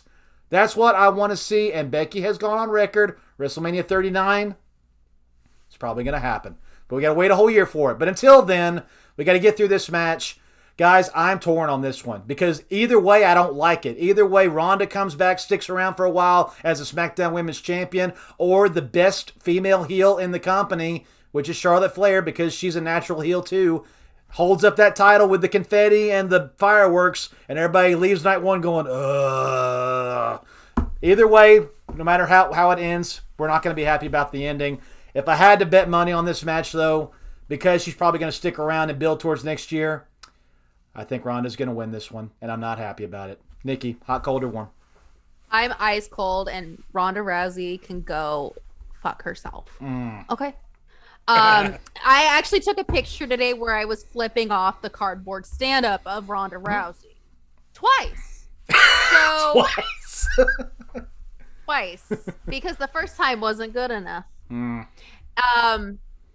This takes me back to New Orleans with Roman versus Brock, because people didn't care, and people don't care now. Right. And Ronda as a babyface is pitiful. Terrible. It's disgusting. You know why? And you know why? It's not because she's a heel. It's because she doesn't even try. She doesn't even give a shit about the business or the company or Vince. She doesn't care. That's all she cares about. So that, and like going back to her farm with her unvaccinated child, allegedly. So you know what? For me, Ronda, I hope you lose, because you're not worth that title. And you know what? I hope Becky screws her out of that title. Oh, wow. You want to make that build? You want a year build? If we're not doing Ray and his kid, have Becky screw her out of that belt and see what happens. Because I'll tell you right now, the second Becky screws her out of that belt, okay, Daniel Bryan said it right. The fans are fickle. They're fickle. No, nobody really hates Becky. They'll forgive the whole Bianca thing. They'll forgive it all. Yep. The whole Bianca thing? Yep. Yeah. They'll You're right. totally forget about it. If they put if Becky puts Ronda in a sling and Charlotte walks out with that belt, they'll forget pretty quickly, because fans are fickle. That's such a good No take. offense, but they're fickle. That's such a good take. So I think Charlotte will walk out with that belt. And I think for Charlotte next is Liv Morgan. But she's on Raw. Oh. The brand split doesn't exist. Yeah. Who cares? I don't even know what show these people are on. They'll do Liv was traded. Liv, Don't worry about it. because Liv, spoiler, because Liv lost the match for the tag team title, she is now on SmackDown. But you know who else they could have against Charlotte? Naomi. They had a good match a month and a half ago. Really good match, yeah. Really good match. I kind of like it. I kind of like it. RN. You want to build for that match? There you go. Hot, cold, or warm, my brother? I'm cold for this. This has been an uninspired run by Ronda. Like, there's no fire. Like, I just don't believe her in the ring. Like, I don't believe her promos. I don't believe Like, and I can't believe I'm saying this, but I'm actually sorry for Charlotte Flair that she's had to carry this. Charlotte's carrying 90% of this match. She's Literally it's in the ring, unbelievable. mic, At least 90. Yeah. And again, it goes back to what you said. Like they're always talking about wanting to build that female persona. Like you have it in her, Shayna. You have it in 2 or 3 different women. You could build this like Brock Lesnar persona with. Yes. And you have the so-called baddest woman on the planet, and you don't. Like I don't want to see her smile. No one believes What's her. bad about her? What's bad about her, Vince? What's bad about her? She ain't bad. She lost her last 3 matches coming into this shit. Like you're saying, like it's her smile makes me cringe. Yes, literally. Like she's like, don't get me wrong, she's a beautiful woman, but like it's like really like she's like struggling to do it. Like she's not in her real life. She's not a baby face, so it's hard to make her a believable baby face. Like she's a dick. She just is. Like, and there's nothing wrong with that. Okay. I hate to interrupt you guys, and Apron, when we get to you, if you want to harp in on this too. Do y'all think she legit doesn't care and it's all about the money, or do y'all think they're giving her crap and she's like, this isn't me, I don't want to do this? I think it's. I think she doesn't give a shit. I don't think she doesn't give a shit because there was no reason for her to come back, and there was no reason for her to come back for the length of time that she did if she didn't give a shit. Like, I genuinely think she cares. There's one reason. But I mean, there ain't enough money in the world to make you do a job you don't want to fucking do. Like, let's just that's a real spec. Ask Brock Lesnar. I don't know. That might be Brock true. Lesnar. Yeah. But even with Brock Lesnar, I don't think his is. I don't think he does it just for the money. Let's say, yeah, Brock's having fun now. He's too much of a good. Well, not even that. Like he sells too good and does the little things too good for him not to give a fuck. Yeah. And he loses. Like we never talk about that, but Brock loses. Like yes, we only bitch about the stuff when he wins, but he actually does lose matches. If he only that right there lets you know that he cares, because it makes him look better when he loses every once in a while to get that victory back. And I think that's the same with her too. I just think that she's getting shit, and they don't know how to book strong women. That's just the brass tacks of it. And Charlotte and Becky and all them, they didn't do that. They did that. Charlotte got it because of who she is and what her name is. And Becky got it because she forced their hand. Nia punched her in the fucking mouth. She forced their hand, 100%. Broke her nose. That's how she got it. So they just don't know how to book a strong, personable female at all. They don't know how to book a strong person of color, and they know how to book a strong woman. And that's just blatantly obvious. And throughout their fucking championship reigns that people of color had and the women had, they just can't do it. So I'm cold for this. Like, I hope Charlotte wins just so we can be done with this shit. And like she said, I hope she gets Liv crying or something. I don't fucking know, like something. Okay. They'll all be crying for some reason. Real quick, Abram, before I get to you, Cole 2K said, I'm warm only because Charlotte is that good and can make any match good and make Ronda better than she is. Kyle from SmackDraw said, in my opinion, it doesn't make sense for Ronda to lose in a singles match until she's a heel. We'll talk about that in a second. Supersonic said, I'm surprisingly cold on this match. Charlotte Flair has had good matches at Mania, but I'm going to go with Ronda Rousey winning because I'm getting a feeling with Asuka coming back, they can get back to Charlotte versus Asuka. That's not a bad idea. And then Kyle said, it's crazy. Ronda is possibly the legit most dangerous person pound for pound in the WWE besides Brock.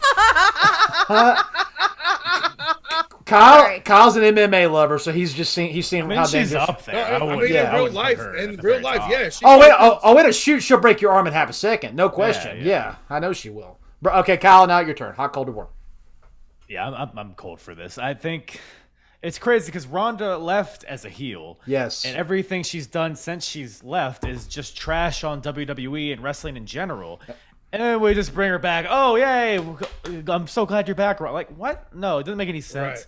You can tell Ronda doesn't believe in it either. I feel like she hesitantly came back. Like, I do think she enjoys pro wrestling, but I don't think this is what she had in mind as a character. I don't think she can get into it. None of us can get into it. And ultimately, I think, to me, this is just a way to shoehorn Charlotte to give her like I had a singles main event at WrestleMania thing.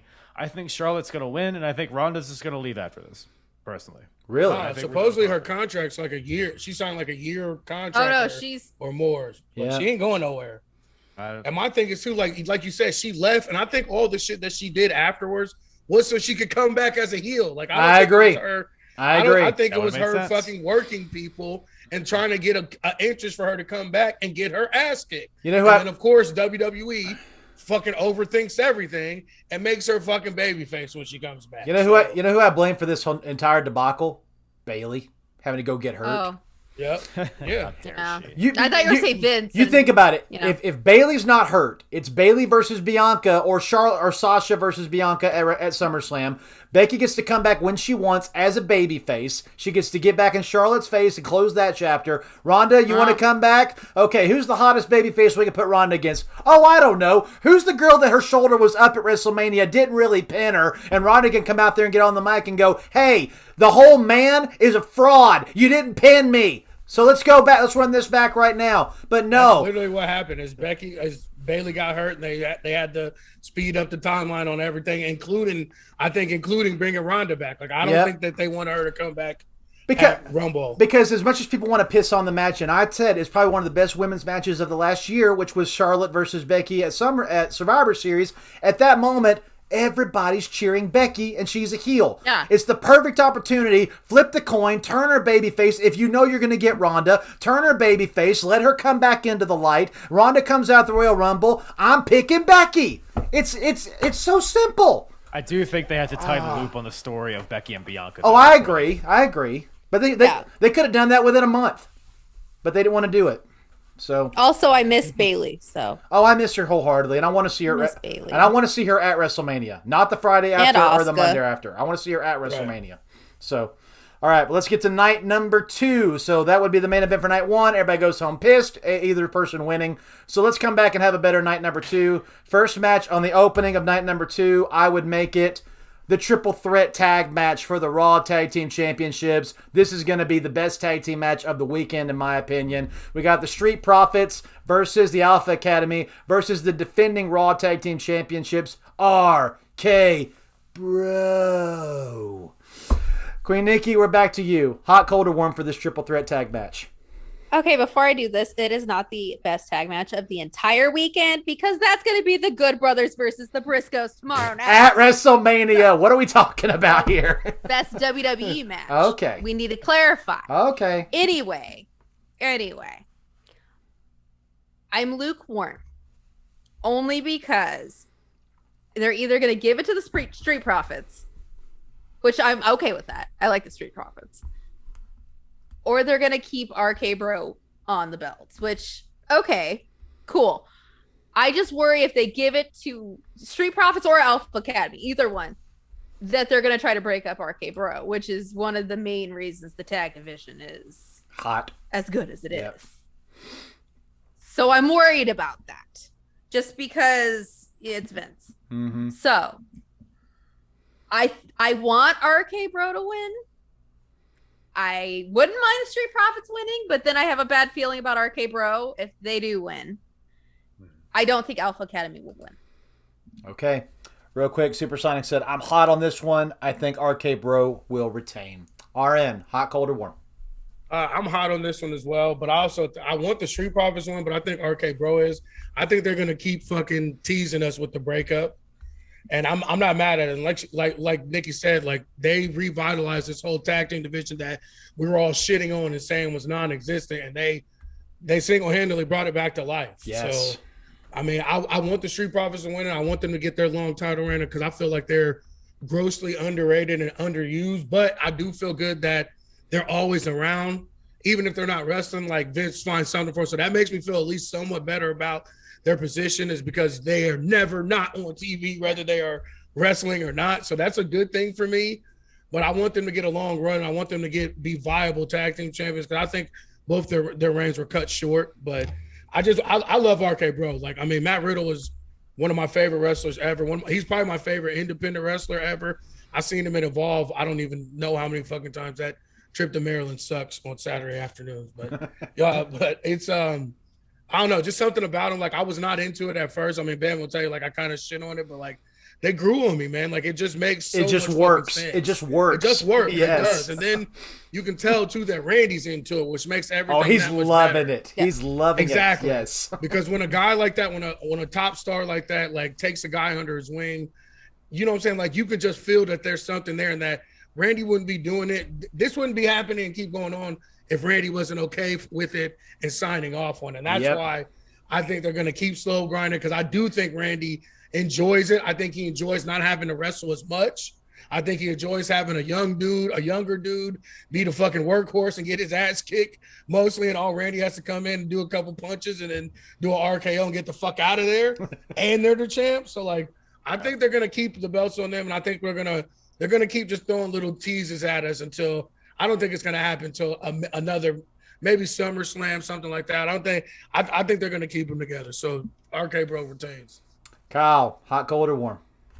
Yeah, I'm hot for it. I mean, I love all these teams. I think the tag division has been probably one of the most fun aspects of Raw in the past month or two. Yeah. And RK Bro, I mean, like you guys said, that they're just, for some reason it works. I don't understand why it does, but I'm loving them as a tandem. I don't think there's really any rush to have either of these guys split off into singles, so it's like, why break them up here? I think they have a lot more legs under them as a tag team. And I think they're going to end up winning this one. As much as I love Alpha Academy and the Street Profits, I think they'll both get their time eventually. Sheesh! They had to make that shirt, didn't they? They couldn't just let it be a thing. They had to make it a whole thing. Now it's the beginning of their music, dude. It's the beginning of their music. Come on, man. Just let it be a thing. Let it be a thing. So I think I realize why Randy likes it. Because he can be that goofy side that we've never seen Randy be. Yes, absolutely. Like, I don't think he's like that serious of a person in his real life. I don't think he's that Have y'all seen his TikToks where he's playing with his kids on the dirt bikes and everything? Right. Yeah, he's a clown now. He's loving it. Yeah. Like I said, I mean, everything about this is all things that Randy's never got a chance to do. He's never got a chance to really be in a tag team as far as the rated RKO stuff. But they weren't really doing tag team things. It was just two dudes that were together. Like I said, he's got the schedule like he's a full-timer, but he doesn't really do much. Like, honestly, the one-on-one match every now and then, a little 5-minute fucking match, but all their big, long tag team bangers, Riddle's the one in there sweating and getting his ass kicked for 90% of the match. Randy comes in with the hot tag and gets the hell out of there. Let's go home. So it's like, why would you not enjoy this? And like I said, like their chemistry is like Sexy Kyle said, like it doesn't make any fucking sense. But it's whatsoever. perfect. But it does. But it works. But it's perfect. Like, and sometimes those are the best tag teams that kind of just organically evolve. Like the Bar. Like they beat the shit out of each other.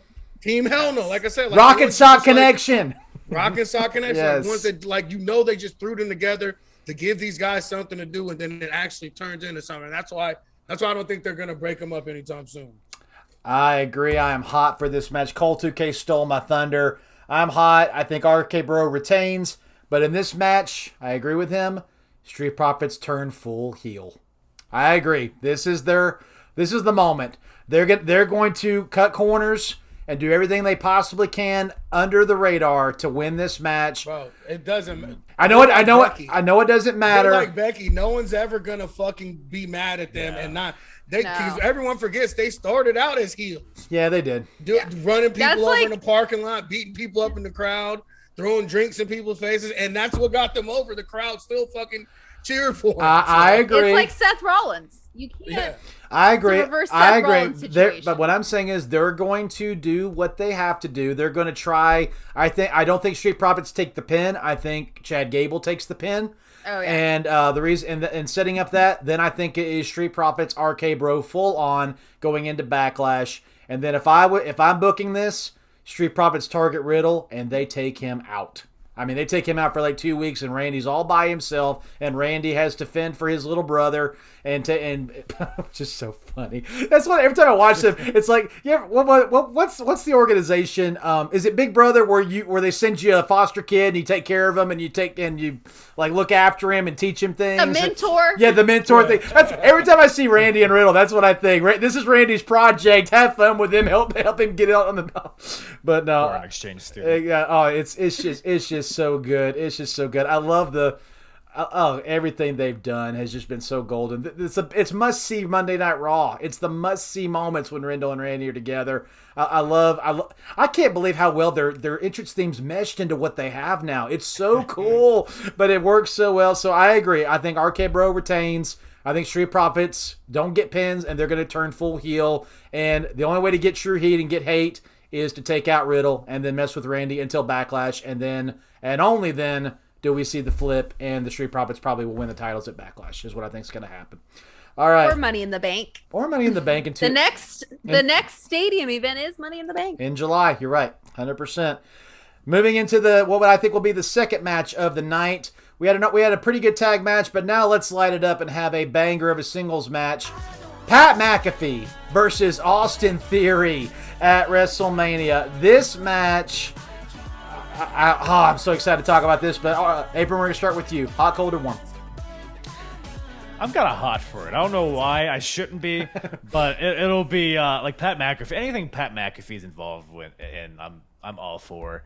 Austin Theory, I think these two are just like the epitome of just like douches. Like, who's the biggest douche? Who's the better douche of the two? Right. So, yeah, it'll be a fun match. It'll be, I mean, we saw Pat McAfee versus Adam Cole.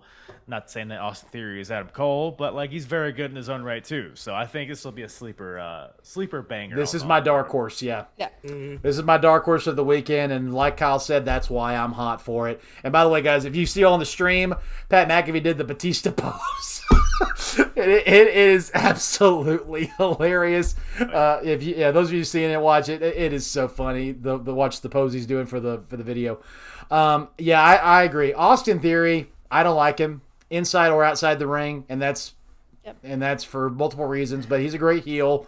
I think Pat McAfee is going to bring it. I think it's going to be even better than his TakeOver 30 match. He's going to absolutely light it up. It's going to be so much fun working with Austin Theory. And, of course, because Pat McAfee is Pat McAfee, and because he loves the business, and because he's golden on SmackDown commentary.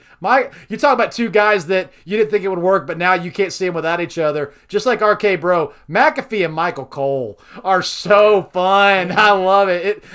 Other than Roman Reigns, that's the best part of SmackDown, is just listening to these guys talk. It is so much fun. But because of that, and because that's where he belongs, and that's where he's going to do the most good for this company, of course, Pat McAfee's going to put over Austin, and it's going to build towards what's going to happen next for Austin Theory. Nikki, hot, cold, or warm? I am hot for this match, but I disagree with you on who will win. I think Pat McAfee is going to win, but only because Austin Theory has severely underestimated Pat McAfee. I think Austin Theory is going to come out acting like, what's he going to do? Acting, because, Vince probably doesn't watch NXT. I mean, let's be honest. I don't think he watches NXT. So he probably thinks this is Pat's first match. So I think Austin's going to come out and be like, this guy, what is he going to do? And then Pat McAfee's going to do a Canadian Destroyer. Yeah. So I think Pat McAfee will get the win, but only because Austin Theory severely underestimated Pat McAfee. And Vince comes out and spanks Austin Theory for 30 minutes. He'll send Shane out. That's when Shane comes out. There goes the money. Yeah. Yep, there's Shane. Oh, Lord. Shane has to be somewhere, guys. What's going to happen is Austin's going to come back and knock on Vince's door, and then Vince is going to open the door and tell him, get in here, and then he's going to slowly close it again, and then we're going to hear those screams all over again. Oh. That's what's going to happen. And then you hear Vince say, I'm calling your mother. Oh, oh my gosh. Oh, my gosh. You could be – the only thing I'll add is I hope he punts McAfee in the head. I hope he punts Austin in the head. I really do. I want him to kick Austin right in the head. RN, hot, cold, or warm? I'm extremely on board with Austin Theory. I've been screaming his praises for about 2 years now. And the company sees it as well. He's under Vince's care, which that right there lets you know that he's held to high esteem in the company. And this is his payback for taking that fucking F5 off the Elimination Chamber. He's going to get the win, like you said. Pat McAfee knows what the game is. He's an announcer, not a wrestler. He's going to put over Austin. It'll be some smozzy shit that he cheats or some Vince comes out. Something happens where he's going to put Theory over for sure. And I hope this is what springboards Theory into getting at least like U.S. title, something like, because I've been telling y'all for a while, like he's unbelievable. Like notwithstanding the allegations and shit and everything, but inside the ring. And the worst part, the best part about it is too, no one even knows how good he really is on the mic. We haven't got a chance to experience it yet. Yep. I'm telling y'all, he is a fucking beast on the mic, like literally a beast on the mic. And that's the part that I'm we haven't even got to explore yet because he's so young in his career and they haven't really given him those opportunities. But once they really unleash him, like, you're gonna have a top flight fucking heel in your hand, like legitimate. Yep. So I'm looking forward to this being the springboard that his career needs for him being so young too, and like sky's the limit. Over here, Cole 2K says, second hottest match of the weekend for me. Pat is going to go so hard for this one. Yes, he will. There'll be It's going to steal the show to me. This is the dark horse match. Yeah. This is the dark horse of the weekend for me, 100%. For sure. He said there will be shenanigans, possibly Vince, some other major surprise. And then Supersonic said, I'm hot on this match. Pat McAfee is going to win because we all know Vince McMahon doesn't watch NXT. I wonder where you just heard that from. Okay, and then I'm going to clear it.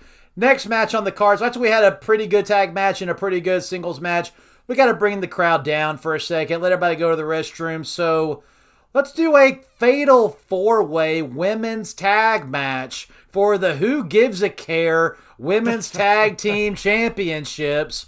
I'm going to start this one. RN, I accidentally skipped you, but your reward is you get to do the next match first, and you're going to love it. I'm going to start this one. Okay.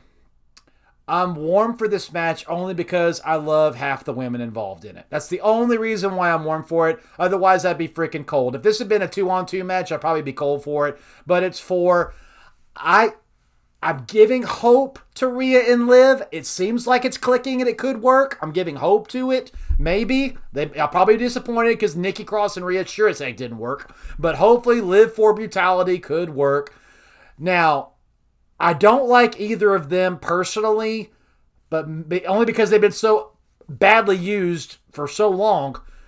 But the Queen of Hearts and the Queen of Spades kind of has a cool ring to it. I don't know how if they can make that work, but if they could... Shut your mouth.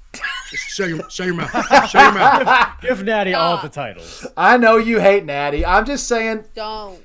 Because everybody's like, who's the Diamond Queen, who's the Club?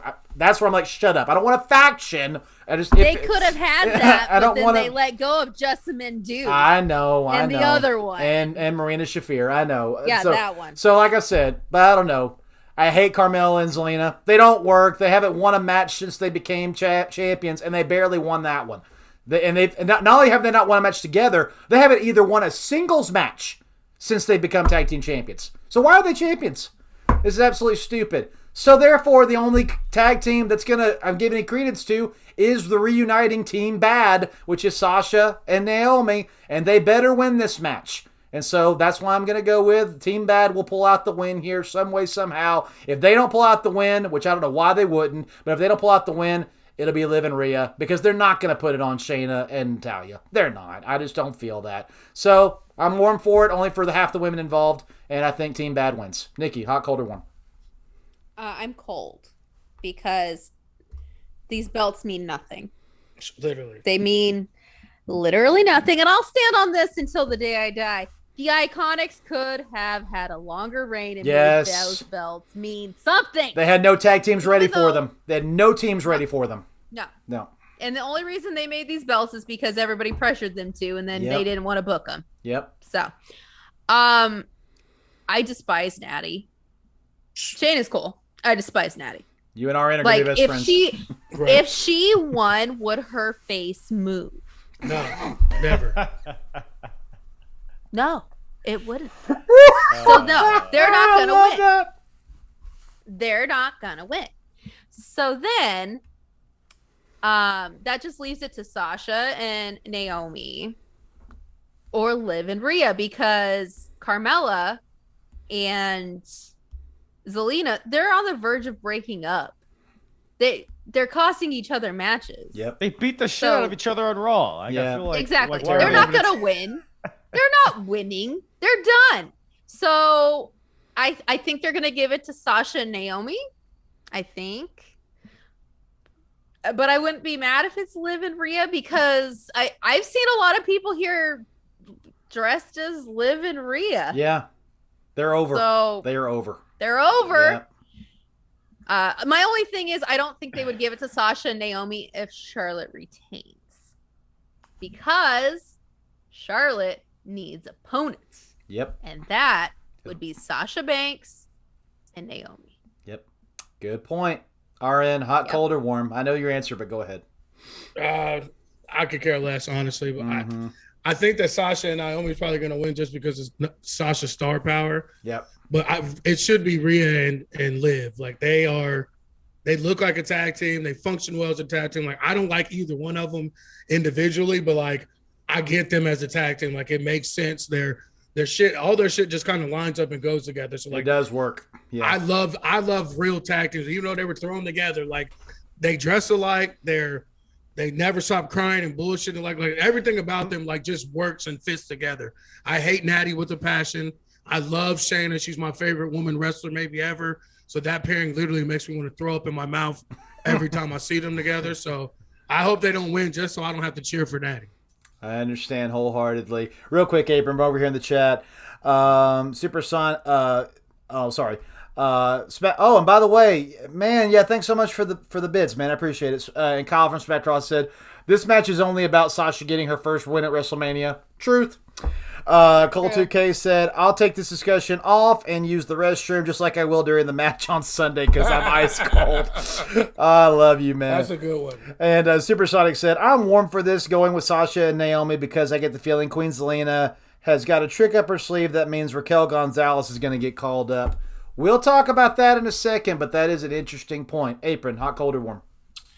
I couldn't be more cold for this. I need 5 jackets for this match. It's 4 makeshift tag teams for a championship that hasn't been defended since last year's WrestleMania and probably won't be defended again until next year's WrestleMania just because, we need matches on the card. So it's like, I guess, Sasha and Naomi winning would be a fun moment. Like Kyle said, it could, give Sasha her first Mania win. They're fun teams. Like, I don't really hate the teams or the talent involved, with the exception of Natty. But it would be a fine match. But like I said, the titles don't mean anything. There's no stakes to this match. And, That's crazy. It's a title match with no stakes. Yeah. And what sucks is they've got so many talented women in this company. They could have good tag teams if they gave a care. They really could. All these tag teams would be good tag teams if they just didn't throw them together 3 weeks ago. Yeah. No, I agree. Yeah, and I agree with you. It's funny because Rhea has been in the main event picture since NXT and then immediately came up and got with Asuka on Raw and then was in the match with Charlotte at Money in the Bank and everything. I keep forgetting Rhea Ripley is only freaking 25 years old. Yeah. And Liv is only 27. They're kids still, so they've got time to be a tag team and then hang out before they really have serious singles pushes. So, but yeah, I agree with you guys, 100%. They could do a better job.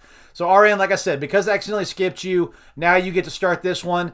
And I think you get possibly what's going to be the match of the weekend. That is AJ Styles versus the Rated R Superstar. Well, now whatever he's calling himself, Edge versus the phenomenal AJ Styles. I would put this, again, right in the middle of Sunday's card. Hype everybody back up. This could be the show stealer of the weekend. RN, you get to start it. Hot, cold, or warm, AJ versus Edge. I am fucking piping hot. And the only thing for me is I wish that they had left AJ heel too, so we could really see them like lay into each other and go the fuck off on each other. But old meth head Edge is my favorite version of the Rated R Superstar. He literally looks like he's really got drug dealer vibes. He's in the back of the bar, and you can go get some drugs from him, and he'll let you touch his old lady's titty. You know what I'm saying? Like I'm here for fucking meth head Edge. Beth Phoenix is gonna break your face, dude. She's gonna break all the way. I'm here for it, bro. All right, who's gonna win? I think Edge is gonna win. Ooh, okay. All right, Apron, hot, cold, or warm? Oh yeah, steaming hot. I mean, it's gonna be like Aaron said, it's gonna be a great match. And I think it's going to be a multiple pay-per-view kind of thing. So, really, whoever wins is up in the air. I think, I think Edge will probably win. They'll probably find a way, cheat to win. They'll probably have a rematch at WrestleMania Backlash. I think this feud has a lot of legs behind it. I'm kind of digging Edge's character. I'm still, not quite coming around on it, but he has the fun, like I said, like drug kingpin kind of vibe to him. It's something different. So Edge as a heel is always where he's thrived anyways, and same with AJ as a babyface. So it'll be a hard hitting match for sure, and definitely one of my most looked forward to matches of the entire weekend for sure. 100% piping white freaking hot for this match. When Edge came back in the 2020 Royal Rumble and he came in, he speared pretty much everybody except one guy slumped in the corner who walked up to him slowly, and the whole room went, holy crap, it's Edge and AJ Styles. And at that moment, I'm like, okay, this is going to happen. I don't know when, but this is going to happen. And I was so thankful that when we finally get it, we get the Bulldog, the Phenomenal, the Babyface, the AJ Styles I grew up loving in TNA. He's back, and he's getting the best ever version of Edge, because this is beyond Rated R Superstar. This is beyond the Ultimate Opportunist. This is beyond the evil married to Vicky Guerrero and holding on to that title with the Edge heads at all costs. This is the most demented, demonic, evil version I've ever seen of Edge. When you take away the song and you open with, you think you know me, you never really did. Oh my gosh, I'm so excited about this feud, and I agree 100% with Kyle. WrestleMania to Backlash, heck, let it go through Money in the Bank. Let it go. Let it go. This is going to be a great feud. Getting a cinematic match out of them, honestly. Like, I know they both can go. Yeah. But I wouldn't mind a cinematic match at like SummerSlam or something. Oh, I would love it. Or, Extreme Rules. Yep. Well, Extreme Rules would be like September. But, yeah, if it wants to go that long, too, no matter how many times these two touch, it's going to be golden. And I'm loving it so wholeheartedly. As much as I'm excited about what we got with AJ, with Seth and Edge, AJ's going to take it to a new level. Yeah. He's going to build off of even more. And so I'm very, very excited about it. Nikki, hot, cold, or warm? Piping hot. Because it is AJ Styles versus Edge. This is the dream match. There were two dream matches when AJ went. It was Edge and it was Shawn Michaels. We're not getting Shawn Michaels, but we can have Edge. Yep. So I think Edge will win via shenanigans. Mm-hmm. But I don't think AJ's going to look bad on the win. Nope. He's not going to look pathetic. So, I think it's not going to be a squash. I think they'll go a good 15, 20 minutes. And if we're lucky. There will probably be a point where Edge is sitting there like, why won't you die? Yeah. And then finally, he has to, Edge being the speed dealer that he is, has to resort to shenanigans to win. And it will carry on to probably...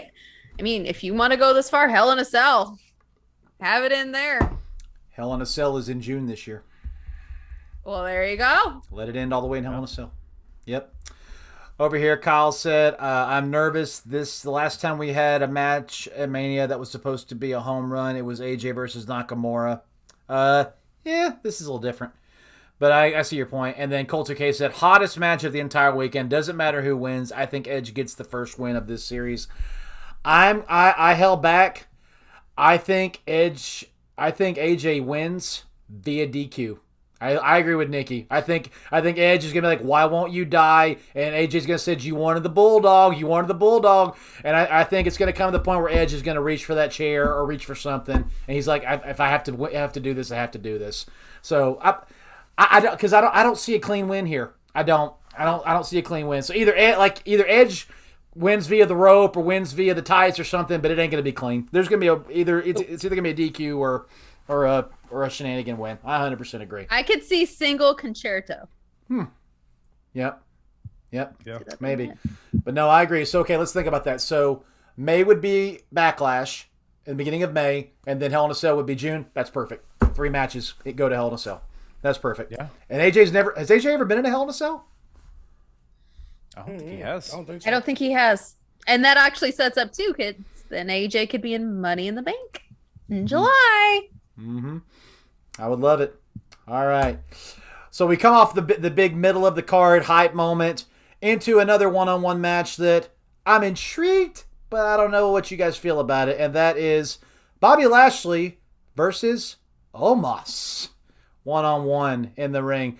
Why didn't they let him get taken off his feet 6 days later? I don't know. But they did it on Raw.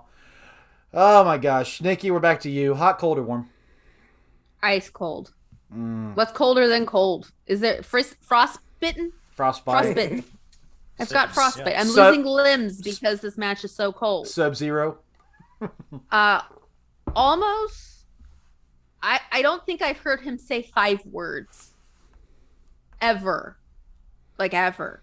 Like what why do I care? You don't want this smoke? Come get the, you don't want doing any of this. But like, why do I care? Why? He's more out of this register. To care. And you know what? It's because Vince has a thing for guys who are like 7 foot tall. Yep. That's literally the only reason Almost has this match. I think Bobby Lashley will win though, because Vince is gonna want to prove that Bobby Lashley is Bobby fucking Lashley. And I think Bobby Lashley will be the one to kick his ass. And I'm here for that.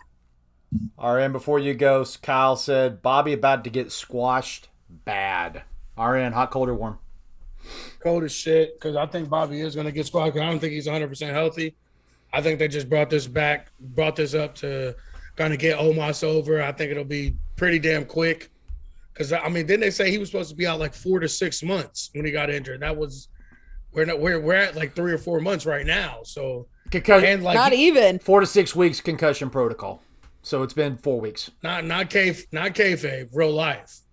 No, that's what they said. 4 to 6 weeks. I thought they said it was 4 to 6 months because of his shoulder. Okay. The concussion shit. I can't.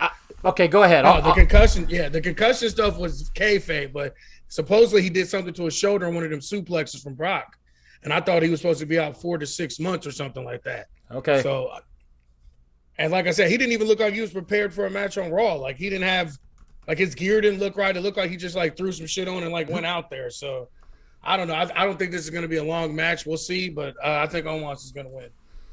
Okay, Kyle, hot, cold, or warm? I'm warm for it. I think it'll be a fun, just quick Haas fight. I don't think it's necessarily going to be a squash. I mean, it depends how bad Bobby's hurt. Like, at first I was like, oh, maybe he'll get like a body slam on Omos or something. But if his arm isn't prepared to do that, then there's really not much he can do other than maybe like a spear or two, which I could see him doing. But I think Bobby will get his offense in. But ultimately, I think the powers that be are more behind Omos than Bobby at this point. And I mean, I don't think Omos. I think he's just a slightly better version of Great Khali. And I don't know if he has a lot of. I don't know if his ceiling's super high. No, maybe he's tall. He probably has very high ceilings, but theoretically, his ceiling I don't think is very long for this world. So I think it's just a quick project by Vince here. Like, oh yeah, let's see how he does, and I don't think it's going to amount to much. But I think in this case, Omos is going to win pretty quickly. I think Omos is like the current. This is the tallest guy I can find, but then when they find another taller guy, yes, Almost is like, yesterday's news. Commander Aziz. That's exactly what happened. Yeah, just like Braun Strowman. Yeah. God. RN, I stand corrected. Lashley will reportedly undergo shoulder surgery and will be out for at least 4 months. I know. I knew I was right. So yeah, you were 100% right. So yeah, they rushed it back and got him. Yeah, but on both reports said he will miss Mania, but Vince said no, he won't. So yeah, I'm warm for it. I love Bobby Lashley. You know, he's doing the best work of his career this last 18 months, and he's going to continue to do good work, putting over the younger generation. I'm still bitter they broke up the Hurt Business, but that's a whole nother episode. So yeah, that's again, we're not going to get into that. Omos is okay. He's 7 foot, whatever he is, 400 pounds. Yeah, maybe. And you know the whole thing of Vince being this thing for big guys, Andre the Giant, the Big Show, Kane, Undertaker. Yeah, I get it. It's all about the spectacle, the circus freak. That's what Vince is all about. That's what he's always been about. And until somebody else takes over, that's what it's going to be about. I just, as much as I would love for Bobby Lashley to be the guy to hand Omos his first loss, I just don't feel that's going to happen. I do think Bobby will give him the hardest and longest match yet of anybody he's faced, but no, I don't see it. I think it's gonna.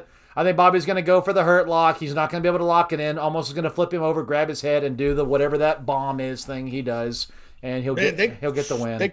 They got to get this man off the mic. Like, get the Hurt Business back together and he beat a muscle, or send his ass to SmackDown and beat a muscle for Paul Heyman and Roman. Like, be Roman's personal bodyguard or something. I'd love to see another Lashley-Roman feud with this version of Lashley and this version of Roman. Yes. Right. Yes. I'd love to see her business versus the fucking Bloodline. Like that's a perfectly set up thing. But I know it's not gonna happen. But No. they got to get this man off the mic. Like he's not terrible in the ring. Like we have seen way worse big men in the ring, and he is kind of athletic too. Great colleague. Like right. Great but, colleague. he is so fucking ass on the mic. Like they got to get him Terrible. with somebody. Like I agree. they should have never broke him up with AJ. Like I think he would have added something to this match with Edge and AJ too if they had kept them together. You know what I'm saying? But they got to do something to get him off the mic. Supersonic said, "I'm cold because Bobby Lashley's going to get beat." Colt 2K said, "Meh, I'm cold. End of sentence. Maybe MVP costs Bobby the match and joins Omos." Ooh. Okay. I take that. Yeah. MVP talking for Omos? Yes. I agree. Yeah, do that. I traded up, Bobby. I traded up. I agree. I still wouldn't care. I would care. I would only care about MVP. I wouldn't care about Omos. I love MVP. So I love MVP. Him in the spotlight. Anything with that, yeah. And like you said, get Bobby in babyface mode. Undisputed champion. Once the titles are united, can travel back and forth. Let Bobby get in the champ's face. I'm all about it. That would be great. 100%. Next match, which is another kind of bathroom fun break before we get to the main event, and that is Sami Zayn versus Johnny Knoxville in an anything goes match. So, what is an anything goes match? It's not Falls Count Anywhere. It's not Extreme Rules. It's not no holds barred. It's literally anything goes in this match. It's not no disqualification. It's no, it's not a street fight. It's whatever. So not a hardcore match. You could be the biggest jackass you want in this match. How about that? All right. Kyle, hot, cold, or warm? I love this feud. I don't know what to expect. But some tells me this is gonna be like a backstage brawl kind of thing. Like Johnny gets shot out of a cannon and goes. I don't know. It's gonna be really ridiculous. I think it'll be entertaining. I'm warm. Maybe I'm not hot. I'm warm for this match. Sami, he's kind of like Miz. He can make this celebrity stuff work. Sami can make anything work, no matter what he's given. Johnny Knoxville, I mean, he has the chops. Like, he understands it. There's like some celebrities that don't get what wrestling is, and there are ones that do. And Johnny Knoxville is one of the guys that does. He's done WWE stuff before, so it'll be a fun, silly little in between match kind of thing. So I'm not too upset about it. But I think. And you know what? Johnny Knoxville's probably going to end up winning because fuck Sami Zayn, I guess. Yeah. First time on this whole 2-day weekend. There's a lot of almost, but this is the one. I am ice cold on this match. I'm sorry. I'm shocked because you're never ice cold on anything. I am ice cold on this one. I could not care less. I just could not. The only thing I know Johnny Knoxville for, besides, because I've never seen a single thing of Jackass, I don't care. I don't care about dudes strapping jumper cables to their privates to see who could take the pain. Shane McMahon did it. I don't care. I've never cared about this crap. I'm sorry. I just do not care. So I love Sami Zayn. I get he deserves. He can do this stuff with celebrities. He's almost Teflon. He gets beat. Who cares? Everybody knows Sami Zayn is Sami Zayn. So, yeah, Sami Zayn's going to lose this match, and Johnny Knoxville's probably going to have the entire crew. I'm sure Steve-O will make an appearance, and the Big Ugly's going to make an appearance. I'm sure they're all going to come in. It's going to be a 3 or 4 or 5 guy beat down on Sami Zayn, and everybody's going to love it. And probably the final. I don't know what to expect, but I honestly probably won't watch this match. I don't think we'll watch it. So that might be the moment our end and our watch along. You won't see me on camera. I probably literally will not be watching this match. So I'm sorry. I'm ice cold. Nikki, hot, cold, or warm? I'm frigid. Only because Sami Zayn deserves better, and I am not the target audience for this match. Like, really? No. Like, no. What am I, like a teenage boy? No. I don't care. I love the Jackass movies. I think they're hilarious. I agree, though. They're going to have, like, all, like, Wee Man, Steve-O, all of them are going to come out, and they're all going to jump Sami Zayn, and then everybody's going to laugh, and then I'm going to die a little on the inside because Sami Zayn just got his ass kicked by the Jackass crew. You know. Yeah. RN, hot, cold, or warm, sir? Fucking volcano hot flip. I love all the Jackass movies. I've seen them all in the movie theaters.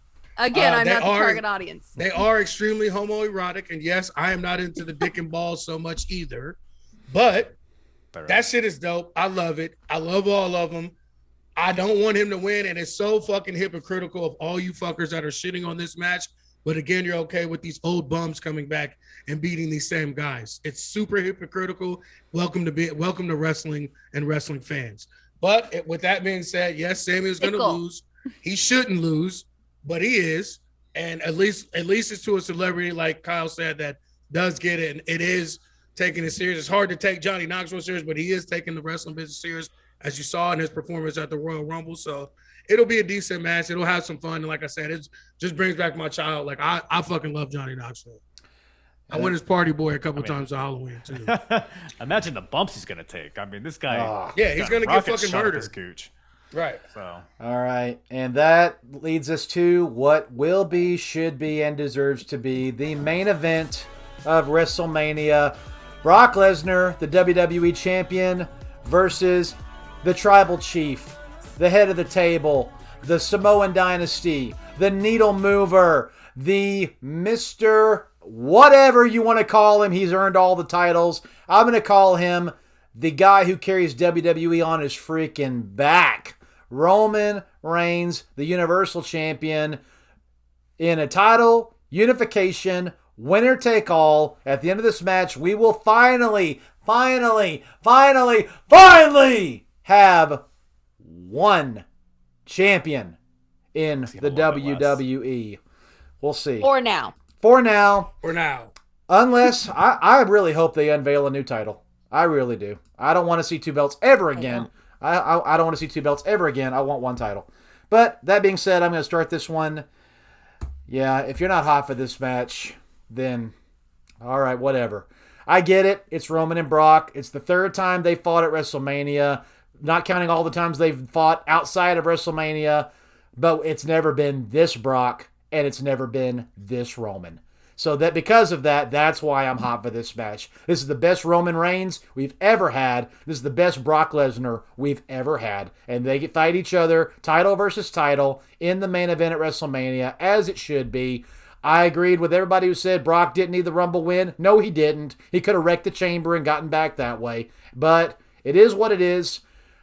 There is one more nugget left to put in this story, and it's still the dude on the side of the ring. I don't think we've seen the last of the choices from Paul Heyman.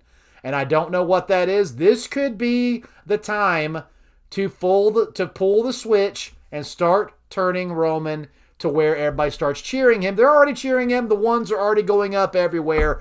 This could be the time that Heyman re-signs with Brock and puts Roman back down and turns his back on the Tribal Chief this time. And then Roman gets sympathy and Brock is the undisputed champion, just like they crushed Undertaker's streak with Brock Lesnar. You talk about heat that the Tribal Chief gets put down by the one guy we really don't want to see put him down. And that's Brock Lesnar again at WrestleMania, which means Roman Reigns will have never beaten Brock Lesnar on the main stage of WrestleMania. However, my prediction, Roman Reigns is going to win this match. I'm sorry. I think Brock's work is done. I don't think they're going to go to Backlash with this. I think Brock has come back. I think he's done what he had to do. He has an extended contract, I think, for another 2 years. They'll bring him back when they feel like they need him. This is the longest Brock's been in the same run on the company for a while. So I think he's done his time. I think he's come back. He's done what he's supposed to do, and that's get Roman to the next level. Roman Reigns will be the undisputed champion. Roman Reigns is the face. Roman Reigns is the workhorse. Roman Reigns can go back and forth between shows, and Roman Reigns will carry the company into the next year of this existence. Roman Reigns will win this match. Nikki, hot, cold, or warm? I am between warm and hot. Tepid? Warm and hot. You know the game, Nikki. Pick one. You know the game. Pick one. All right, I'll say warm. Okay. But if what I think's gonna go down at the end happens, I am blistering hot. Okay. Roman's gonna win. They're not going this whole Brock thing with Brock being this likable person, which is debatable, but Brock being this likable person, they're not gonna end that. He's selling too many of those stupid cut-off shirts right now, and his seasoning, and all that crap. Good point. They're not gonna end that. So Brock is going to lose, and Brock will then go to his cave in Saskatchewan and sit there for a few months because that's what Brock does.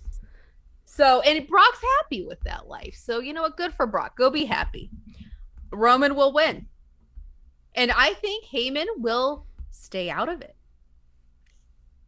But somebody who returns night one might show up at the end of this match.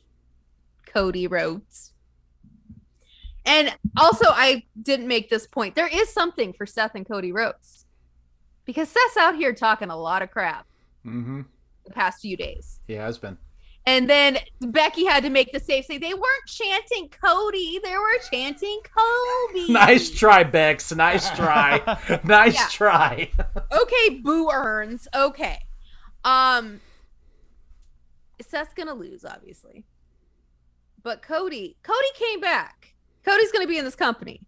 What's the one thing Cody has not accomplished that Vince could dangle in front of Cody Rhodes to be like, hey, you don't want to go to Ring of Honor. You don't want to go to AEW. What's the one thing he could dangle in front of Cody Rhodes? Top of the card, main event picture. You want a main event? You can main event Allegiant Stadium at Money in the Bank and SummerSlam. I mean, I think Cody will come out and confront Roman Reigns because Seth Rollins would not make sense. Seth as a face does not work, and Roman is not. This is not the time for Roman. It will be later because we're still building for The Rock. Yep. And they're not. The Rock ain't gonna be a heel. So I think that's what's gonna happen. Yeah, it'll close out with that face to face. Nothing has to be said. Just that. RN, hot, cold, or warm? Roman's taking this. Brock's been putting in work, more work than he's done in a long time. I don't think that the belt will stay. I don't think that they'll stay unified because it doesn't make sense with it being a brand split for it to be one championship. Like, I know that's everybody's argument that it should just be one champion. But if the champion appears on both shows, it works. No, it doesn't work. It does. You could say that and that sounds good, but you're always going to be the way that these networks are set up. It's not going to work for them. They're doing this for the moment so they can get Roman on both shows, but it's not going to stay like that. You have to split it up unless you're going to do away with the brand split altogether and go back to one promotion. Like, one champion, one show does not work. Because first of all, you're going to overwork your champion, so he's going to have to bounce around and travel probably twice as more because he's going to have to be at both fucking shows. And then second of all, the networks are not going to be okay with the champion being there, especially only being there half the time. Like, I don't think that Fox is okay with Roman getting the belt and then being half the time on Raw, half the time on SmackDown, and not there full time like he has been.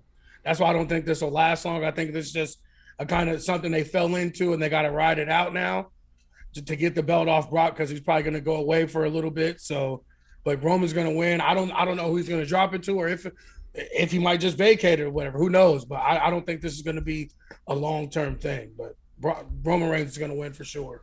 Dang gummit, I hope you're wrong, but everything you say makes sense. Kyle, hot, cold, or warm? Yeah, I'm hot for this as well. I think Roman definitely wins this one. I mean, they've been building up how Roman hasn't beat Brock at WrestleMania, and I think this is like a big monkey on Roman's back that he's gonna vanquish here. Yep. Cody appearing afterwards, I don't know. I don't think Cody is main event like WrestleMania appearance level, in my opinion. Someone that I do think is The Rock, and I can definitely see The Rock coming out afterwards. Yep. Challenging, maybe not even saying anything, but basically just in theory, like acknowledging that he's not the tribal chief, I am, and you could do Rock scene all over again, the year-long build, and then maybe have Cody as a thing in between. Yep. I mean, it could take the Raw title off of him. Yeah. Yeah, there's because Fox is gonna want The Rock, and that's their $1 billion deal. Right. That's what I'm saying. Like, I just don't see this. Yeah. There's no way you can tell Fox, oh, we're gonna take the best guy away from your channel, and he's only gonna be there part time. Like, they have to do something to compensate Fox for that, because that was the whole reason why they switched the titles and shit to begin with anyway. So it's like, And then say The Rock's gonna be on both shows, by the way. right. Yeah. I mean, I don't think The Rock's gonna be, anywhere. Ron's- I mean, yeah, he'll be back Still. next WrestleMania season, but yeah, I mean, as far as like who's taking the title off of Roman, I don't think that's happening anytime soon. The only two people I could see right now are Drew and Braun Breaker, are the only two that I could possibly see beating Roman at this point. I don't see anybody beating Roman. I don't think anybody's on this level. I don't think anybody's on the level right now, but yeah, it's like I said, I don't think it's gonna be anytime soon. I think you have to dedicate time into building up somebody. But right now, Drew and Braun are the only people that I could see being potentially built up in the future. But in this case, Roman, yeah, he's definitely beating Brock. I love that because I was thinking the exact same thing. He could easily, get in his face that night, not say a word. Next night on Raw or SmackDown, say, last time somebody was the face of the company and I had a beef with them about something, we set a time 1 year in advance and we said we'd see each other that next year. I'm going to extend you the same courtesy. You got 1 year to prove you're worthy to really call yourself the tribal chief and the head of the Samoan dynasty. Yeah. So this time next year, if you're still at that status, I'll see you at WrestleMania in my backyard in Hollywood. I definitely think that that's the best way to do it. And honestly, when we get to that point, I don't want a title. I don't. Yeah. That feud doesn't need one. That's just about family. It really is. And I think I want Rikishi at ringside. I want the Wild Samoans at ringside. I want the whole family sitting in the first two rows. Get Tamina. I want them all there. Because y'all know this. The tribal ritual, when the current one has a challenger, they circle and they get in the middle, and that's the way they fight, is in the middle of the ring around the family. They should get isn't their cousin in MLW, or was that? Yeah, Fatu. Get them. Jacob Fatu. Yeah, get Fatu. Get all of them. Get them all out there. Oh man, our end of I've been saying if WWE could even just give him a part-time, let the lone wolf come over and do what he wants to do. Oh my gosh, that would be great. He could be the hitman for the bloodline wholeheartedly. He could. Yeah, that would be. Naomi could be out there too, because she's technically she's too loved. They don't want her to be a heel. I get it, but a year from now, will she be? I know. Let's say over here real quick. Supersonic said, I'm hot. Going with Roman winning. The whole world will finally acknowledge him. Kyle said, can a family without Vin Diesel be out Vin Diesel versus The Rock at WrestleMania next year. Oh my gosh. I mean, that is the money match. We all want to see The Rock and Roman, and we all want to see Becky and Ronda. I mean, those are the top two headline matches they're already building. I'm with you guys, and let's talk about that. Okay, so he's going to be on both shows for even a small period of time to help heat up and build up new challengers. We all agree Drew's there. I personally think Braun's going to get the NXT title back for a little bit longer. I think we might see Braun closer to SummerSlam, and that's when he finally comes up. As far as anybody else, I mean, Seth is always going to work. They can always bring Seth around. Here's the question I want to ask you guys before we get there. I agree with y'all. The Rock cannot pull off being a heel. And even if they go full-on Hollywood Rock, I don't think it's going to work. I think he's done too much, and people love him too much. I don't think it's going to work. But my last question, I know we've gone forever. We had to because we had 14 freaking matches plus a KO show. But my lingering question is this. Going forward with this story, champion across both shows, building up challengers, at any point in this next year, do you see Roman turning face? No.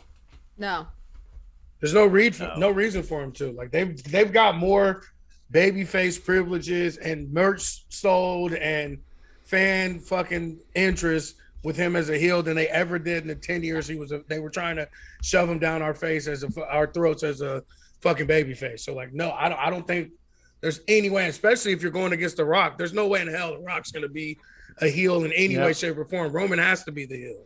Yeah. That's like when The Rock turned heel and then say, okay, now you're Rocky Maivia again. Like, it doesn't work. You can't. Yeah. No, I mean, if you want to do it after the Rock thing, sure, but. Yeah, I think after the Rock, I think that could be the official passing of the torch and just a new chapter for Roman. Yeah. So at that point, maybe, but until then, no. In the next year, no. Yeah, I agree. I think when we get to the Rock versus Roman, if he can, what I'm saying is, could y'all see him especially with the loss of the title. Now it's about, I've still got to put food on my table. I've still got to feed my family. You've gone off and made movies. I'm the one here. And at least at that point, the match is about respect. And if at the end of that match, beating The Rock extends his hands and says, you are who you say you are.